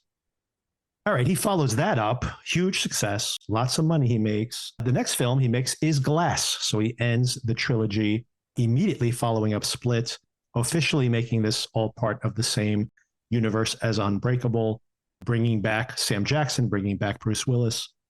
And this film, critics savaged it. Audiences were lukewarm on it. It got a B cinema score, so not as good as the previous one. And it only made $250 million. Once again, he financed it himself. This is his new pattern, by the way. He's his own bank now. The film was a hit, don't get me wrong, based on that budget and the return on it budget-wise. But it was still considered a disappointment, because when you think how excited everybody was to see this movie, you would have assumed it would make a lot more money than the previous one. And it ended up making less. And I understand why. I remember seeing this one, and it's not a terrible film, but it's a weird way to wrap up this mythology where these people are mostly stuck in an asylum together. They're in a room, one room most of the time. They rarely interact. And then finally they bust out, and you're like, here is the battle royale. And the battle royale happens on people's cell phones. So you only see snippets of what's happening. And that's it. That's the end of the movie. It's bizarre. And also the fact that Bruce Willis, spoiler for everybody, dies by drowning in a puddle of water. A very strange way to kill his character off. But I agree. Not a great way to end the trilogy, but not a bad movie. It was okay. It's okay. I don't like saying stuff is It's okay. the worst of the three. I think it's the worst. Yeah. Yeah, I agree. I think this is why people were disappointed. In my mind, I assumed that he had made this tiny budget, $9 million movie. It had been a phenomenal success. And now everyone's so amped up for a real comic book movie, right? Like he's basically create an origin story for the superhero, origin story for the supervillain. We have Mr. Glass in the background. And could you imagine that he had gone in, partnered up with a studio? All these films are very like grounded. They're not giant special effect extravaganzas. I understand that. But not that he would make this cheap movie that's shot pretty much just in this abandoned penitentiary, that he would actually take some of that money with the studio and then have a big battle at the end and just double the budget, spend 50, $60 million, right? But for him to just say, okay, we're going to shoot 80% of this movie in a couple of rooms, literally, Bruce Willis is in one room the whole entire time. And I'm like, this is what we get at the end. And then, of course, you're waiting. You know, they're going to bust out. Mr. Glass has a plan. There's going to be some huge battle royale. And there's not. There's just people talking about it on the news. And I'm like, that's it. That's what we get. I was pretty disappointed. Yeah, not great. And again, I do not love when things are too boxed in. Yeah. Either, like the atmosphere. I get bored. So there were moments where I'm like, I'm kind of bored. Yeah. This is definitely And a boring film. you know, Oftentimes, I agree. yeah, oftentimes, but there's enough in it that you're not like on board. And he's such a strange thinker when he makes his movies. So, I mean, I hung in there because I'm like, okay, this guy is, you know, a little off the rails most of the time. So who knows what's going to happen? But then also because of that, it does become disappointing Yeah. when it's over. Yes, this is a very disappointing film by the end. And it really feels, honestly, like this is the minimum he could have done to wrap up the trilogy. And that's pretty disappointing, obviously. Especially after he had basically hit a home run with the last film. He probably didn't even anticipate that people would be so hyped up for a sequel to Unbreakable. And then he immediately was like, I'm going to wrap up this trilogy. That's going to be my next project. And it's like, and I'm not really going to give you anything you want to see. I'm like, okay. The weirdest fan service of all times, I think. Yeah, for fan service, what you're saying, like in a way, it's annoying. And I'm not in his head, so who knows if this is what is really going on in his brain. But to just assume that he can throw something out there just because he's him, right, and then be cheered on for it, I don't love that. That's in 2019. And then, of course, in 2020, we have the pandemic, and he shoots a movie in 2020. And he wanted to shoot something. He funded it himself. Surprise, surprise, yet again. Budget's pretty high for what it is. It costs $18 million. It comes out during the pandemic. It's actually a minor hit. This is when theaters just started reopening. And of course, the reason it was even shot during the pandemic was because he came up with a concept intentionally. What's something I could shoot outdoors completely? And he shot the movie Old, which once again was another one of my blind spots. I caught up with this one too. And I really was hoping, I've heard reviews for this when it came out were not very kind. The audience reaction was pretty low. It only got a C+ cinema score. So I wasn't running out to see it. And then I was like, I'll wait. Eventually I'll catch up with it. And I finally caught up with it. It's on HBO Max, by the way. Anybody wants to see it, very easily available on HBO Max. And I have to say that I was hoping to be one of those people going like, this is actually underappreciated. This movie is so ridiculous that I can't take it serious It for is. 1 second. It's Nothing. so dumb. If you take any one aspect of the plot and think about it for 1 minute, the whole thing falls apart. The whole thing. It's not one thing undoes the plot. If you think about any one of these individual plot points, these important plot points, and you're like, but what? Why? Huh? It's none of it works at all. It's ridiculous. I agree. I was watching that going, why am I watching this? Right. First of all, I don't really care about these people. They're not presented in a way where you're Right. very invested. You don't know them. You don't spend any time with them. Right. Exactly. No. So I'm like, okay, so these people I don't know are getting really old. That's really it. That's all that's happening. He needs someone to help him with his scripts. I would fix this plot immediately in a couple of ways. Number one, they are aging, but not this fast, right? Number two, we don't need an explanation as to how they're trapped on this island. Like they just can't get off. Like make this purely metaphorical, right? Because that's what the film is trying to be. It's about watching your children grow up, letting them go, being terrified, coming up with every possible explanation for, I don't want to die. I'm not going to die. We're going to fix this. And then eventually just accepting it in the end, which is what we see. It's the progression. It's what works in the material. And there are a handful of scenes in the movie that are really powerful and really beautiful. Mostly Gabriel Gar and what's her name? Krebs, her first name. We're both great actors, and them reconciling their marriage. And he's like, I don't even remember what we were fighting about. So those scenes are really beautiful, really poignant. And in the right movie, they would have made me cry. But like you said, the movie's an hour and a half long, and it's taking place over the course of a day. And it doesn't feel like a day. It's so rushed. It feels like this is taking place over the course of an hour and a half.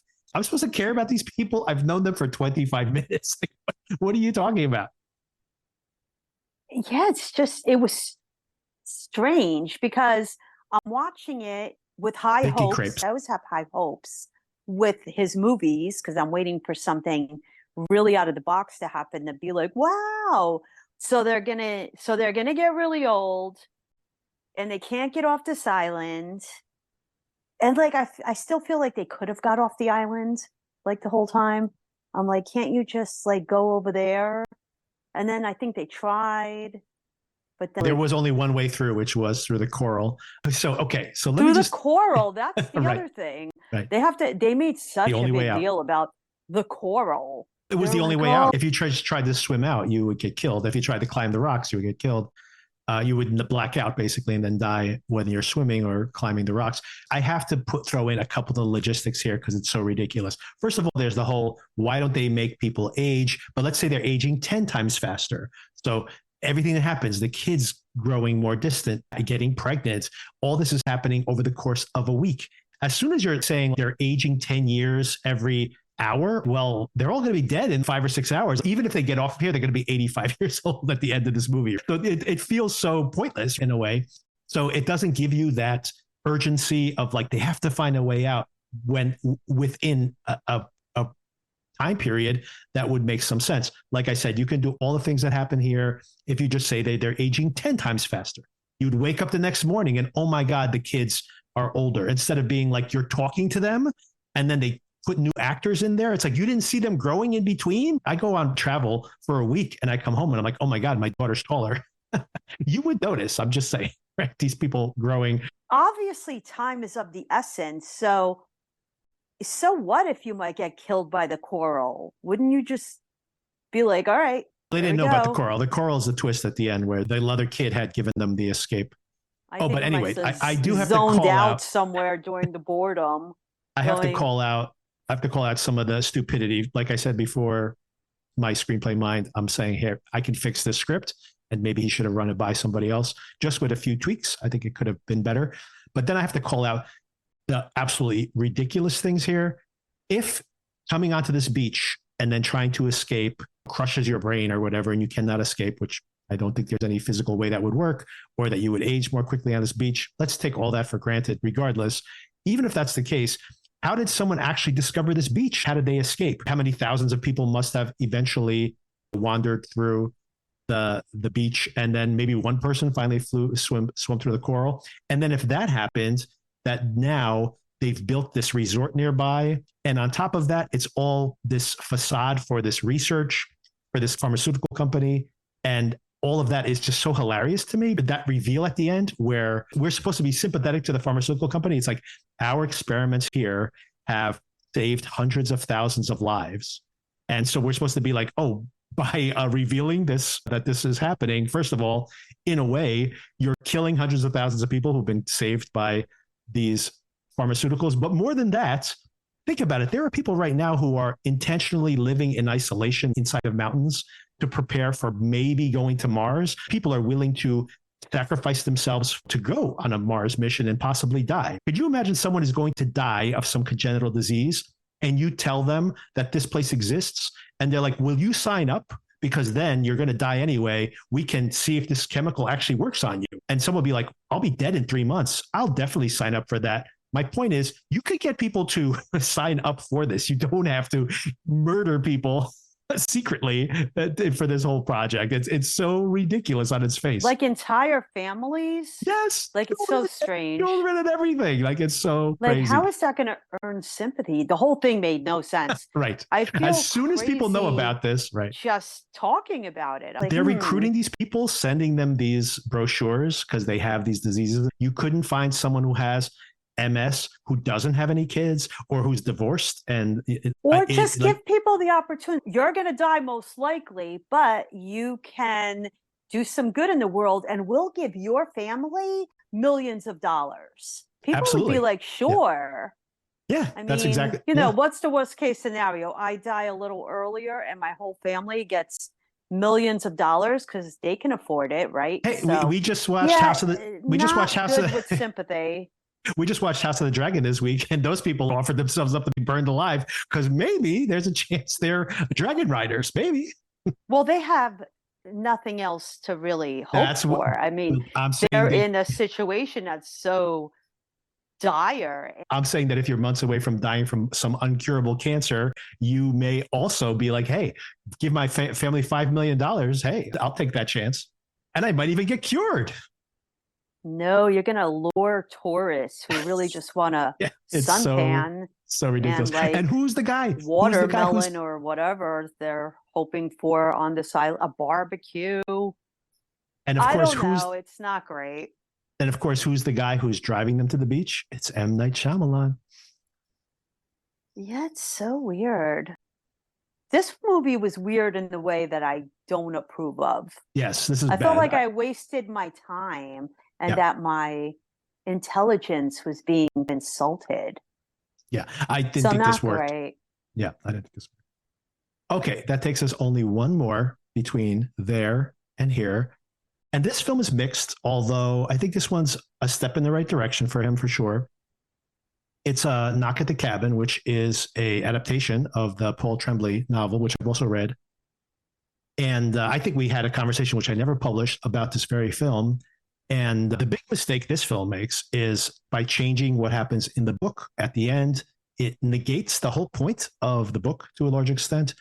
But aside from that, until the finale, this is actually a really strong film, I think, and more resonant now in the face of the pandemic, obviously, but terrific performances in this movie, really, truly terrific performances.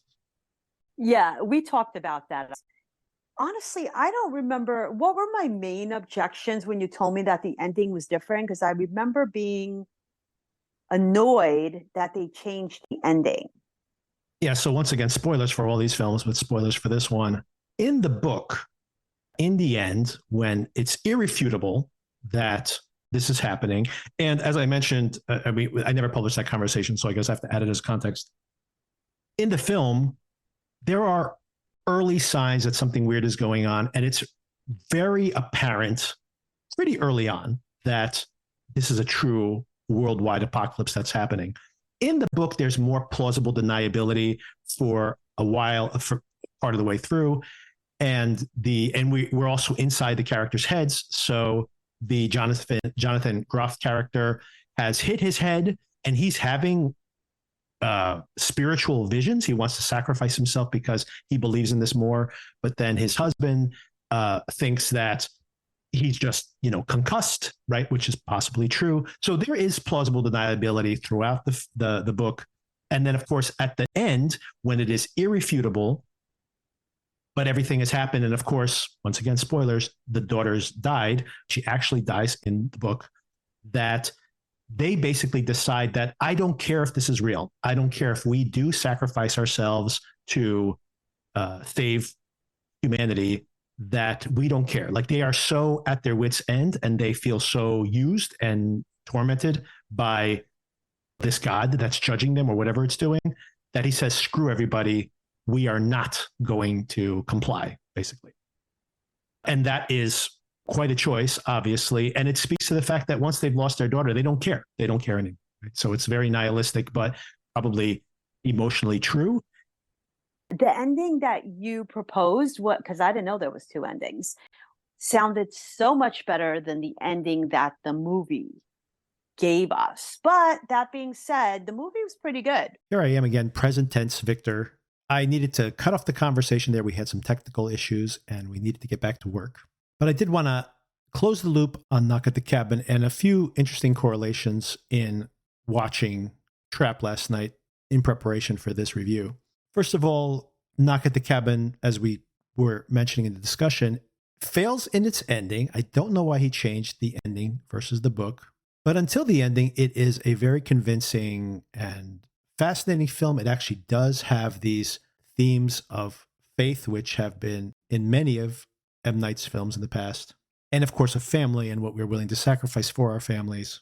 So this does feel like one of his more personal films. It's definitely one of his better films. It is beautifully made. Dave Bautista gives a terrific performance, just this big brute, but with this very gentle heart. And it could be a contrived character, but he totally pulls it off. And for me, home invasion is always a touchy subject because it hits some raw nerve in me. And honestly, I haven't talked about the box office yet. Unlike, this is his least successful of all of his major releases. I mentioned that The Visit had made $98 million on a very small $5 million budget. Once again, this one was self-financed, Knock at the Cabin. He made it for $18 million. And it made only $55-60 million around there worldwide. So it probably broke even, but it didn't make any money. And that's a little disappointing because I did think this was one of his better films. As to why it failed, this is not actually a home invasion film, but it does, the easiest way to market it is as a home invasion film. And home invasion films in general have limited box office potential. There's never been a blockbuster home invasion film unless it's hiding inside of another film. Like Signs is kind of a home invasion film, but it's hiding inside of an alien invasion film. But even something like The Strangers, which just got a reboot this year, is not ever going to be a blockbuster. And even the original is not a blockbuster. And I think that is probably the most successful home invasion film of all times. Purely home invasion. There's slasher films that could be considered home invasion. Yeah, that's very nebulous, though. And I think that's part of the reason that the film didn't attract an audience. And those home invasion sequences early on are very troubling. But pretty soon, it reveals itself to not be that at all. And yeah, this is a good one. If you like his more serious films, and this is definitely grimmer in tone than most of those, then do check this out, or check it out again if you were disappointed the first time you saw it. I believe it's still on Peacock. It might be on Amazon Prime now as well. The other thing that only struck me when I was actually watching Trap, and I was discussing After Earth here in the conversation with Celia, is how strange that, and hopefully this is not something that we're going to see happen to M. Night, I hope not, but Will Smith really had a rough patch in his career where the focus of his career was to try to make Jaden and Willow into stars. He was trying to prop them up, and he took the focus off of his own strengths as a movie star. And I think fans felt like they were having the kids shoved down their throats, and it hurt him, and it didn't pay off necessarily with the kids. I mean, the kids are still young. They could still have very long, successful careers, but this forcing them into blockbusters early in their career did not seem to work out to plan, at least. And I think it even hurt the marriage. This is all tabloid stuff, but it's just interesting that he hit that rough patch. And then we have M. Night having worked with Will Smith and his son on a film that was the nadir of their careers, basically. And looking at that and saying, hey, I should try to do that with my daughters. So I don't think he took the right lessons from that. And I do hope that this isn't putting a strain on his marriage, because we're going to get into the spoilers momentarily. And it doesn't seem that it's healthy in that marriage either. In the fictional marriage, I should say. All right, one more thing I wanted to bring up before we move on. We have Jordan Peele's fourth film coming early 2025. Was supposed to come out in 2024, pushed out to 2025. Doesn't have a title, doesn't have anything. Just a poster right now with a desiccated hand with a 4 showing 4 fingers. And in my review of Nope, if you've never heard that, do check it out. I think that was an interesting episode here on the podcast, available in our feed. I mentioned that there was a real correlation between Jordan Peele and M. Night Shyamalan, and I continue to look at the parallels in their career. The first film, The Sixth Sense versus Get Out, a generational film, one of the few horror films that come every decade or so that are the cultural conversation. They're not just big hit movies. They don't just make money. They become a cultural moment for the years to come. And that happened for The Sixth Sense, and it happened for Get Out. So the curse of that huge success. Second film, Unbreakable for M. Night, for Jordan Peele. Follow-up film is Us. Now, Us is as financially successful as Get Out because there was so much anticipation for this, but audiences were disappointed. Unbreakable, nowhere near as successful as The Sixth Sense, but again, this disappointment from audiences, but then in both cases, films that in retrospect, out of that anticipated context, are considered one of their very best films. Of course, Jordan Peele, at this case, only has 2 films to compare, but there are some interesting parallels there. The hype, the anticipation, and the muted reaction from the public, at least. And then the third film, an alien invasion film, in both cases. So now I do wonder what's going to happen when we have a fourth film, if we're going to correlate it to M. Night's career. This is The Village. This is when the critics and the culture at large starts to laugh openly at M. Night. Of course, M. Night courted this to a large extent by making that weird mockumentary. Jordan Peele seems very down to earth in all of his interactions, and he is constantly propping up other filmmakers like Oz Perkins, for example, Longlegs. He's producing his next movie. So it doesn't seem to be a personality thing, but it is still interesting that in both regards to both of these filmmakers, they are constantly having a conversation. And Tarantino does this too, by the way. So you can be successful in this vein where the pressure of their own persona, the pressure of their own mythology is baked into each one of these projects. And I think that it can be harmful sometimes. Last point with the Jordan Peele correlation that I want to call out here is that as I was watching the movie last night, I was thinking, man, Jordan Peele and M. Night need to work together. Not work together. They need to do what Tarantino and P.T. Anderson do, where they share their scripts in progress with each other and go back and forth and give feedback on the scripts. And here's the reason why. M. Night's got ideas. He's got concepts. And we're going to get into the spoilers now in just a few minutes. But he needs to put some more meat on these bones. Just hinting at a theme, just having one scene that is an emotional culmination thematically to the film is not enough. You need to build up to that.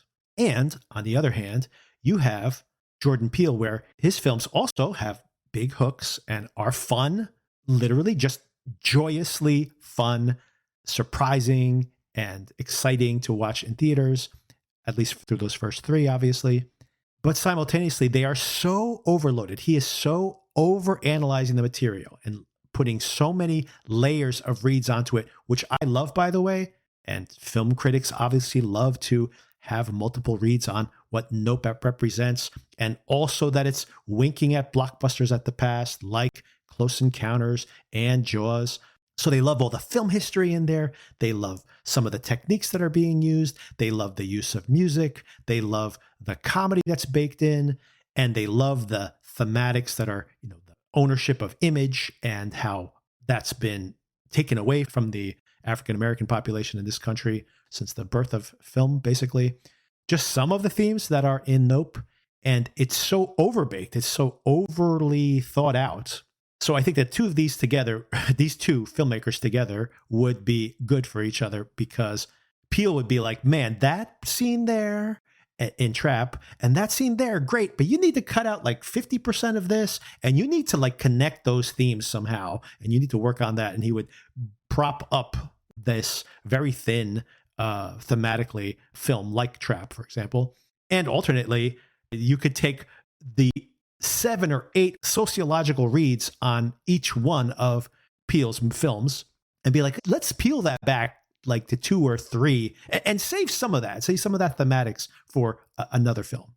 So they could balance each other out, basically. All right, finally, here we go. We're getting to the spoilers of Trap. So the inspiration for the film itself, Shyamalan has described it as Silence of the Lambs being set at the Eras tour, the Taylor Swift tour. And he had also seen his daughter in concert. And as he was writing the script, he started to integrate her into the plot.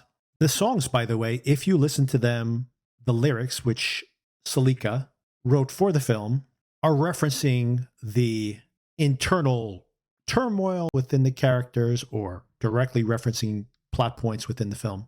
This is a little bit of a corny technique, but it is also something that happens in Bollywood films. So there is, maybe I'm being, or maybe I was being overly critical in my analysis in how they don't cut away from a lot of the music and how it's continuously running throughout the whole entire film, or at least the first half or a little more than half of it. So maybe there's more intentionality there to use the music to give some interiority to the characters. I don't think it works that well. It's a little too on the nose, but I do see what they're going for. And it does work sometimes, to be honest. The setup, as I mentioned, they end up at this Tanaka Arena, I think it is. By the way, even though the film is supposedly in Philadelphia, this was shot in Canada and Ontario at an abandoned arena that I think was being renovated.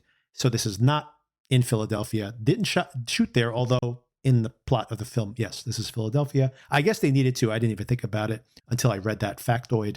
But you do need to basically be inside of this arena for months, right? There's so much of this film that is shot within there. So you do need to have full access for quite some period of time.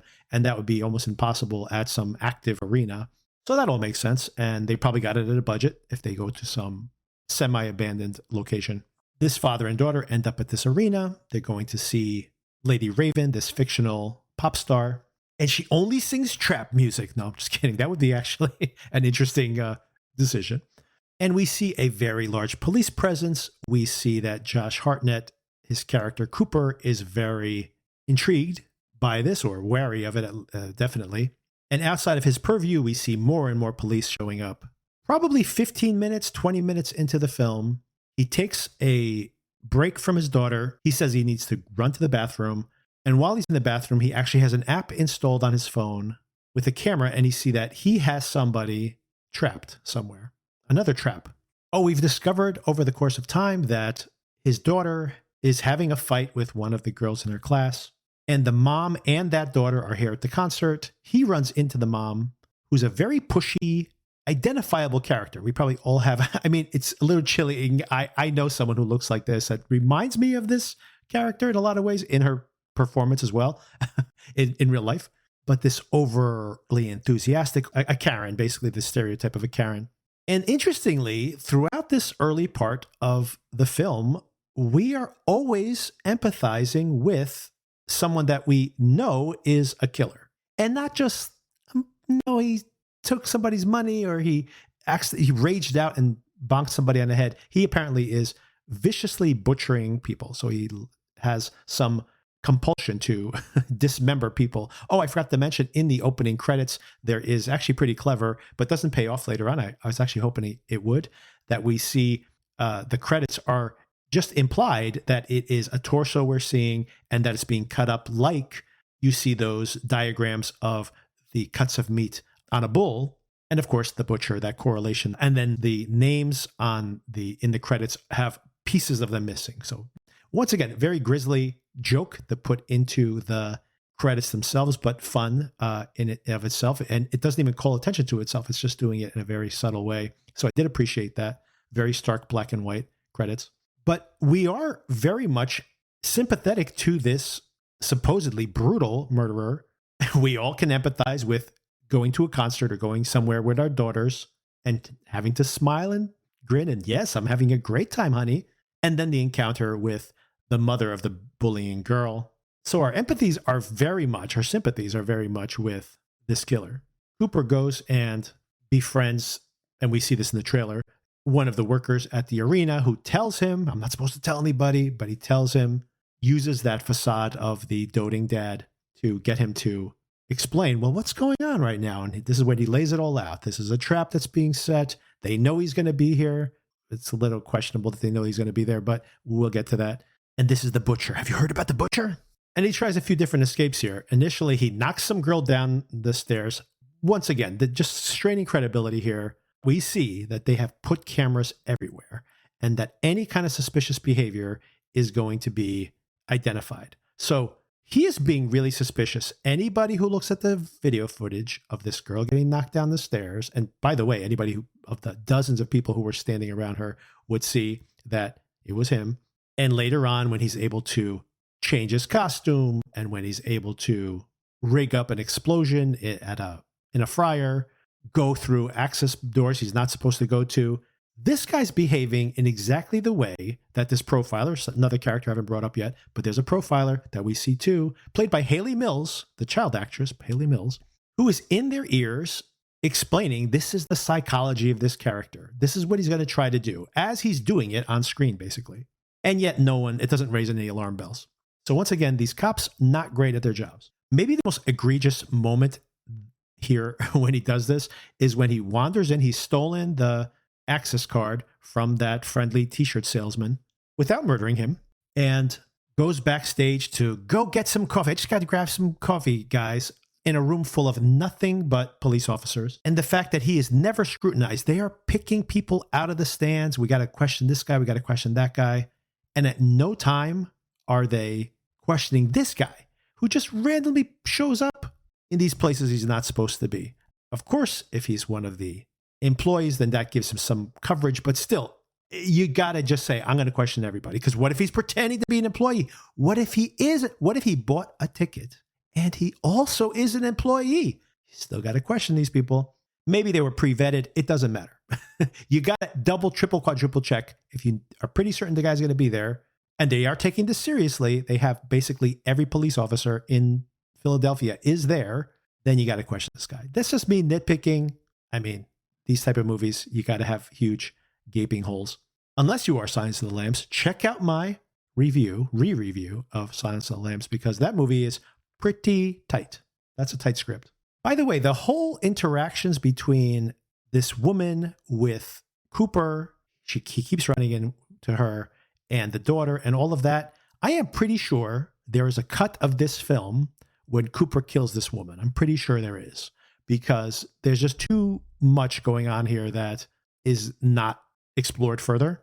And if I'm right about that, it's interesting that it's not here, because once again, I think they're trying to make us sympathize with this guy, which is pretty strange, right? We get to hear that he's this horrible, brutal killer, but we never get to see it. So it allows us to sympathize with him. And that is pretty interesting, that the film is making us sympathetic to him in many ways. I'll get into some of the other ways it does as well, even seeing him as a victim in some ways. So it's an interesting choice, to say the least. He steals a police radio at some point, so he's listening in on their investigation. This profiler who's feeding them information, what to look for. They somehow know that he has a tattoo on his wrist. That is not explained. I mean, I can't imagine how that possibly they have that detail. He does do some clever things here. I don't know how nobody notices that the oil is boiling in the deep fryer for that long. I do like when he sneaks up onto the roof and then he has taken off his jacket and stupidly left the card he needs in the jacket, only to realize that the apron that he's stolen has someone's wallet in it. And of course, luckily, there's the card as well. So there's these near escapes. This is all fun stuff. Once again, interesting that the actual suspense is coming from our alignment with the killer. Pretty weird. And that flips. So that's an interesting design to the story. Early on, we hear that there's only one way that anyone gets in and out without being thoroughly screened again, and that's through backstage. So as soon as you hear that, you know, well, that's going to pay off later. And of course, turns out that somebody in the audience is going to get pulled up on stage to sing or dance, I should say, with Lady Raven. So of course, Cooper finagles this, running into her quote-unquote uncle, who's played by M. Night Shyamalan, of course. Always has to be in his own films. He makes up some story. She had cancer. Don't bring it up. It's very sensitive for her, of course, conveniently. And of course, he gets her backstage. It all works out perfectly. This seriously pisses off her bully friend in the crowd, which we witness. Oh, I forgot to bring up the fact that Cooper is haunted by this old woman, and that the profiler, who's also an older woman, sends him into panic, basically. And we know M. Night is afraid of old people. That's a theme in all of his films, or almost all of them. So once again, I'm not sure there might be a Freudian read on this film. And some of that is actually interesting. There is a tension in the film where I thought that they were going to be able to pay that off in a better way than they did. But once again, maybe hints at a deeper film around the same material. To this point, the concert's ending. He has successfully gotten backstage. Very funny Kid Cudi, for me anyway, very funny Kid Cudi cameo. And at this point, we're more than halfway through the film. It looks like he's about to make his escape. And in my mind, I'm like, well, these idiots have just given a clear path to him out the back door. None of these people get scrutinized. He's finagled to have her even drive them out of the place. So it looks like he's going to, hey, I'm going to just exit through the back door. Thank you so much for everything. But then this personal assistant to Lady Raven, mentioned the fact that you see those like 20 guys down there. Hey, we just have to do a little extra scrutiny, a little extra talking now. We just have to get a secondary interview on the way out, and then we'll be on our way. And of course, this is when he knows that there's no way out. He's basically requested, explicitly bent over backwards to set up this circumstance. And this is when he's finally truly trapped. Oh, we also see here, like really thrown in out of nowhere, that it's not only that this was an arbitrary event that Lady Raven wasn't even aware about this whole sting operation. She's deeply vested in it. She's talking to the profiler. She has apparently spoken to the profiler about this. So good for her for preparing, I guess, for the night. And we see them speaking here. And this is when Cooper takes her aside and says, oh, can I talk to you one-on-one? I got to ask you a couple questions. I don't want to talk in front of my daughter. And this is when the story takes one of its this is how it goes for the rest of the film. A dumb decision, and then, oh, well, that's clever, and then a dumb decision, and well, that's clever. The dumb decision is that, to write at this moment, that the way he's going to get out of this is to show her a video and saying, this guy's going to die of carbon monoxide poisoning. He's a firefighter, so he knows about carbon monoxide. I've put one in this room. You see it right back there. That guy in this video, I'm the butcher. I'm the guy you're looking for. And this guy is going to die unless you do exactly what I say. You are going to escort us out the back, say we're clear to go. We're not going to be questioned. The cops, by the way, are just going to take her word for it. They're not going to be like, hold on a second. Maybe she's under duress. Maybe something's going on. Maybe they would have a phrase that you could say in the same way that they have phrases for whether you're allowed to be in a part of the arena or not. Maybe they'd have a phrase where at any time, if you encounter the killer, because they literally say this, one of you right now speaking to the killer, maybe there was a ripcord you can pull to say just a word that would alert them that this is going to happen. I am pretty sure that there would be a safe word that they could call out, but that doesn't happen. Instead, she decides, and by the way, she doesn't decide, well, I'm going to let this guy escape, because even if that guy dies, even if this guy's not bluffing, at least that's one more death instead of dozens more. This is what's going through my mind at the moment. And she says, okay, I'll do that. No problem. Let me escort you out of the building. And I'm like, okay, this is a dumb plot point. And it did turn me off here, but it does set up an incredible turn here. He says, hey, why don't you just drop me off at the next block? We're parked right down the street. Thanks so much for all your help. We loved your concert. Now, what's crazy about this is that now, again, she could let him exit the car. He just wants to get out of the car. As soon as he gets out of the car, she could just follow him, be on the phone or on the radio with the cops and say, I am in pursuit of the killer right now. He's parked in this parking lot. He's with his daughter. This is the color of his car. Or if they're on foot because he doesn't want to get into his car, then of course that exacerbates things right there. So once again, she could have stopped things inside of the facility. She could have stopped things at that moment. The only reason she doesn't do it is because she doesn't want that kid that's trapped to die, even though who knows if that video is even a live video. Maybe the whole thing is a scam. But she takes him at his word for whatever reason. And she does turn the tables here by saying, hey, you know what? I'm going to drive you all the way home. And of course, the girl immediately, his daughter immediately picks up the phone, calls the mom, as she would do, and she has turned the tables on him a bit. And this is when we get to the part of the film that I said is kind of spoiled by the trailer, because you wouldn't have seen that there was going to be another whole section of the film outside of the arena, if you hadn't seen it in the trailer. Maybe there was a decision that people were turned off in the first trailer when they thought, well, nothing else is going to happen here. But no, we're only in the arena for about half the time, a little more than half. And they show up at Cooper's house. And once again, I don't understand how she has not sent an SOS on her text, even to her driver. I don't know why. She hasn't done a lot of this. She just walks into the house. He keeps threatening, if you do anything, if you call the cops, if anything happens, if the cops show up, that kid is dead. Okay, fine. But how does she walk into that house? And what does she think she's going to accomplish there? She's walking into another trap. So this is kind of interesting that the movie is moved from one trap to another. And this is tense as the scene plays out. This is where there's a hint here of a more interesting film. You can imagine another scenario where this is the trap, where somebody is now in a circumstance where they know they're in danger. They're trying to protect the people in the house and get them out of there. And how do they do it with warning them without playing their card too much? In a way, she would need to be naive to what's happening here for this tension to be even stronger, potentially. That's not the film we get. This is just a simpler version of that same dynamic. But these scenes are tense, by the way. They are definitely tense. And honestly, it's just because I don't know what's going to happen next. And another thing I'll compliment this film for is that in modern horror films, oftentimes they will ignore cell phones because it's like, there's no radio signal here. I dropped it when I was running. It got smashed.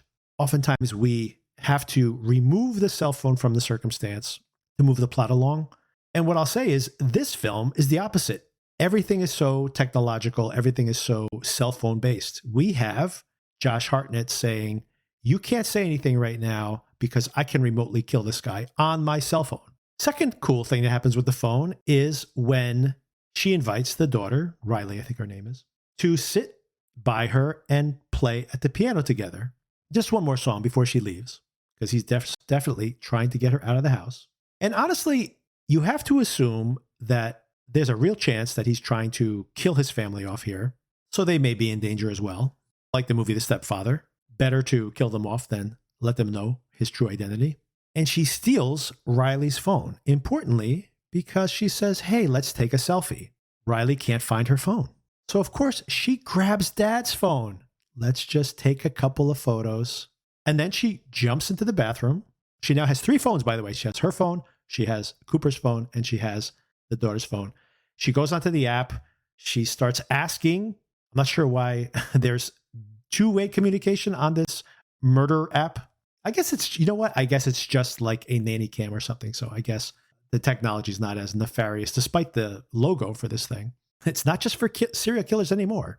So they have two-way communication. She starts speaking to this trapped guy. He has enough information, pretty slight, but hey, what if you could have millions of detectives all looking at the same time? So now she pops out her phone and she goes onto Instagram Live and she reaches out to all of her fans and says, hey, anyone in this area near Philadelphia, outside New Jersey, does any of this sound familiar? And she stays on the phone. By the way, Cooper is freaking out, trying to kick down the door. Of course, that would make too much of a show, would panic his family. So he doesn't kick down the door, though that probably was the right choice given how things turn out.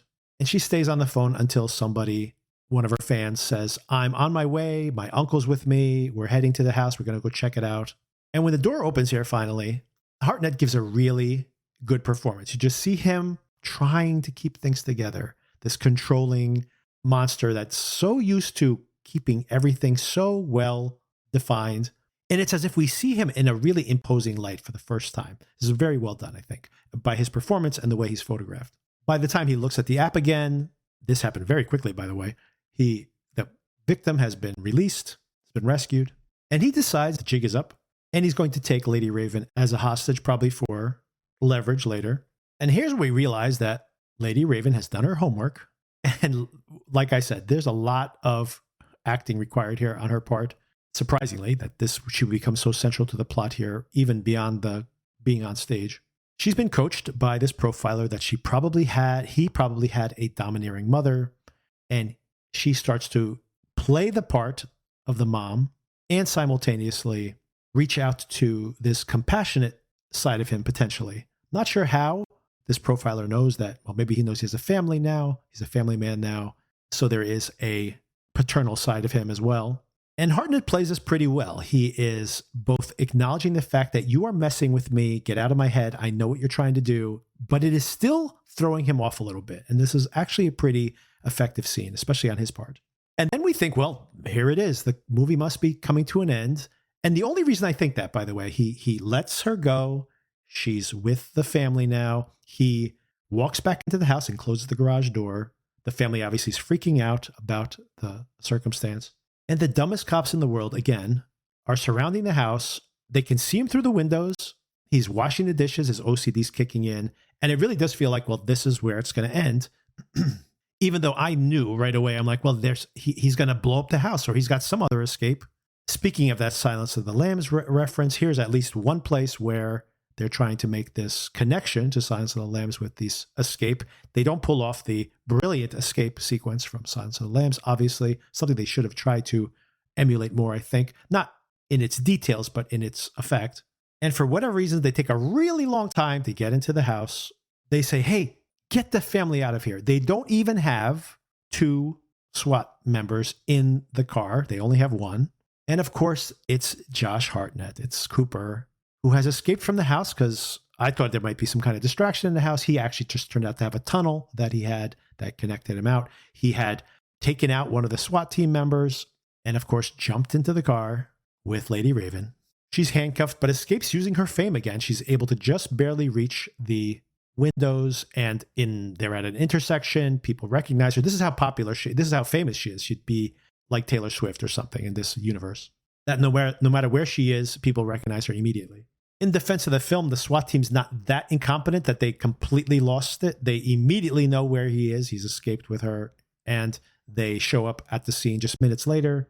But he, of course, has escaped with the Lady Raven paraphernalia. He's changed into a cap and a hoodie and left his SWAT armor behind. They think he's inside the car, but he's escaped again. Again, incompetent policing here. I mean, honestly, there's absolutely no reason he should have escaped these 10 times already at this point. They are within feet of him, and they cannot catch him. And then we get to a really interesting scene. I guess this is probably the last 10 or 15 minutes of the film, which initially looks like an incredibly stupid scene. There's this convenient talk between the psychologist and the wife. She's going back to the house. The kids have been taken away conveniently, but intelligently. They say, you sure you don't want us to put you into a safe house? She says to the psychiatrist, no, I just need to be alone. And at first I'm thinking, this is going to be the dumbest mistake she makes. And of course, seeing the trailer, I know that this scene is coming. A spoiler from the trailer. B, it's going to be some crazy twist. They did it together. She knew the whole time. This is Alison Pill, by the way, which I didn't mention in my mini review, giving a really good performance here at the end. And this is a really good scene. This is where the film hints at a more interesting version of this story. He feels betrayed by her. It turns out she was suspicious of him. I do wonder about all those women out there, wives who watch too much Dateline, that are going to now take any suspicion they have about their husband and immediately think, aha, he's the butcher, or some version of it. And they lay it all out. I was suspicious of you. There was something wrong with you. You lied too easily. I saw it multiple times. I thought you might be cheating. And this back and forth is really good. Alison Pill giving a great performance.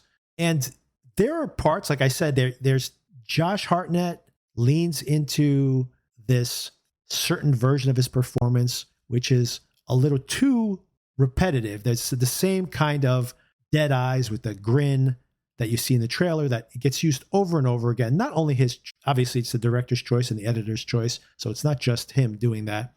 But this is where he's at his best. When you see the mask is slipping, you see that he's losing control, or he thinks he's still in control or wants to be, and understanding that the end is nigh, basically. And his betrayal he feels from his wife, even though he's a mass murderer. And he basically announces that this is going to be a murder-suicide and that he's most angry at her because he will not be able to see the children again, which speaks to the "you're not all bad" theme of the film. This is a really weird thing. She gets him to eat a piece of pie, which, I mean, you don't eat anything that this person is going to give you. Just my 2 cents. I saw this coming a mile away. She's poisoned him. He's either on death's door or at least highly intoxicated, and yet somehow gets tasered multiple times and all of a sudden has superhuman strength and almost kills one of the officers who tasers him. But when he's intoxicated, by the way, there's this actually very cool effect, once again, hinting at what could have been a more interesting film, where he sees this ghostly vision of his mom again, telling him, you're not all bad, you can be saved. And he's saying, no, I can't be. And just these hints of this trauma he must have suffered when he was younger. And of course, this is another trap. There's the theme again, that he now thinks that he's in the clear. Oh, I forgot to mention, of course, that in this excellent exchange with Alison Pill, that it turns out that she, in a way, trapped him. She followed him to this place. It wasn't a place where he held people up. This is actually an interesting detail. It's not a place where he was torturing and dismembering these people. It was just a place where he sat and he calmed himself and he planned. And just that aspect of his personality troubled her so much that she says, well, maybe it's him. And she left a clue. She's the one who left the ticket, which was the clue that triggered this whole entire thing, because she thought either it's him and they'll catch him and I won't feel guilty for not having done anything, or it's not. And then I'll know that it's not him. And of course, he sussed this out as well when he found out over listening in on these police radios. Another dumb thing in the plot, by the way, that do not be talking on the open bandwidth or during the training sessions or wherever this information leaked about all these details of the investigation. You only need the amount of information you need to know. And that's going to be that this is the age range of this guy. He's going to be at this place. He may be trying to imitate an employee or somebody else while he's there. That's it. Focus on those things. Don't worry about all these other things. So it's convoluted, to say the least, that any of that information would leak out. But it is the thing that clued him into the fact that his wife was the one that probably gave him up. Anyway, he gets tasered, finally arrested.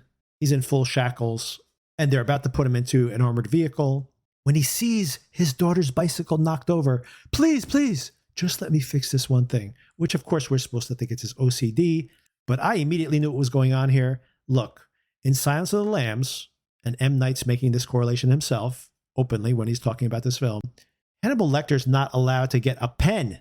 This guy murders with a pen. Hannibal Lecter could have killed an army of people with the spokes on a bicycle. You do not let Hannibal Lecter next to the bicycle. And you don't let this guy next to the bicycle either. He just takes one spoke. But of course, that's enough for him to release himself from his handcuffs. And that's where we leave things. He's in the back of that armored vehicle. He's being transported to who knows where for processing. He has freed himself from his shackles. He's there by himself, by the way. No one else in the back with him, of course, conveniently.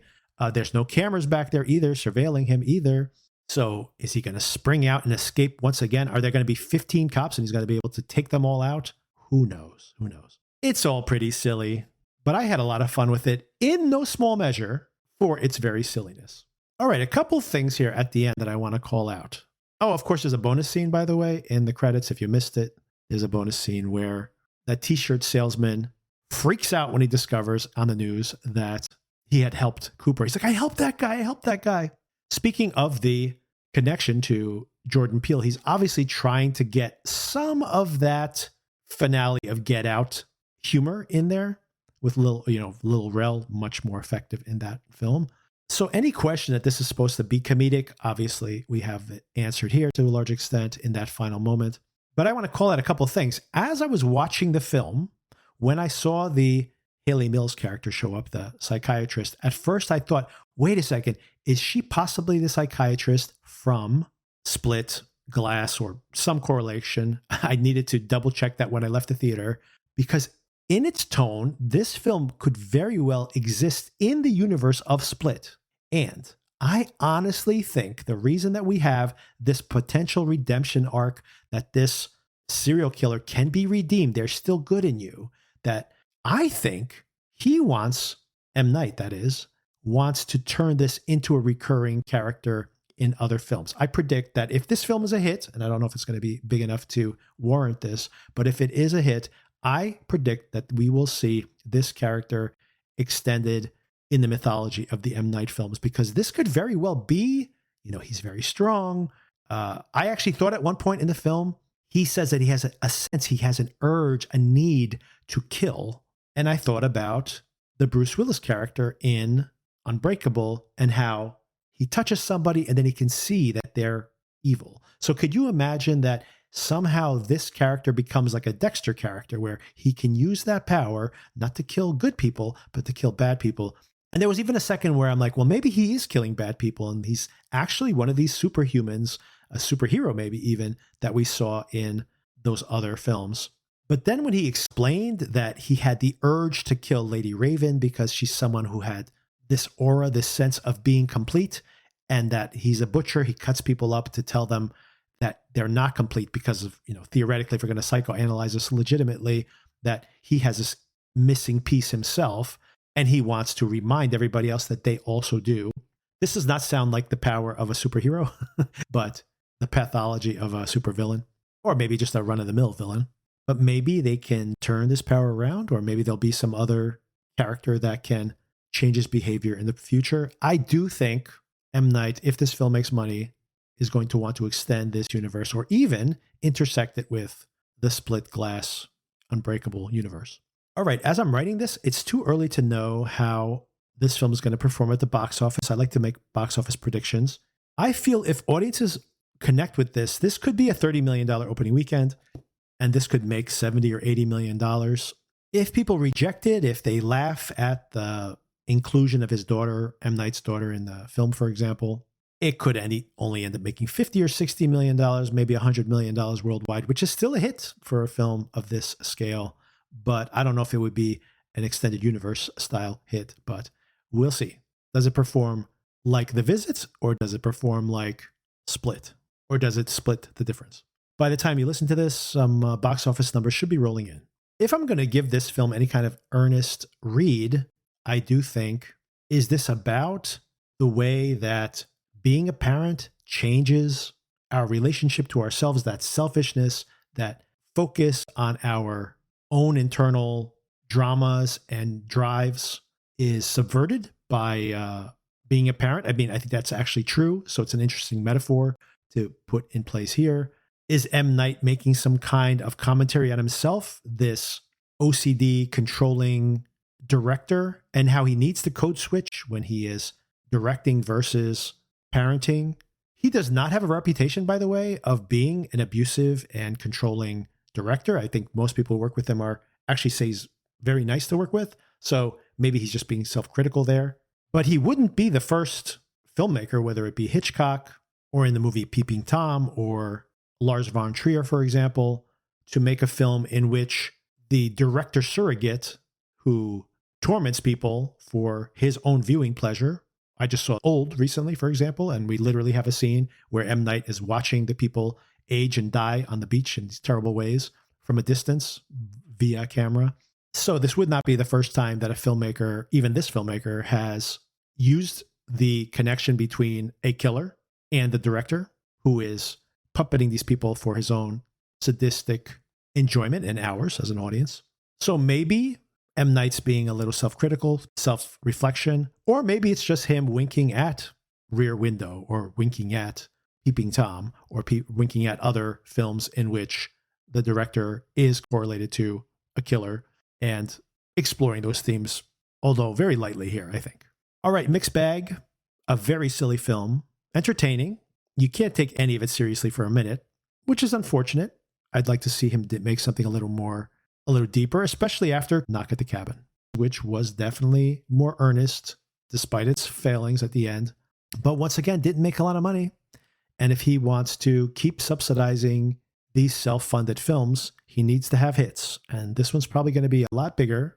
I guarantee it'll be bigger, maybe even a lot bigger than Knock at the Cabin. All right, that's the episode. Thanks for listening. I hope you enjoyed it, and I'll talk to you soon.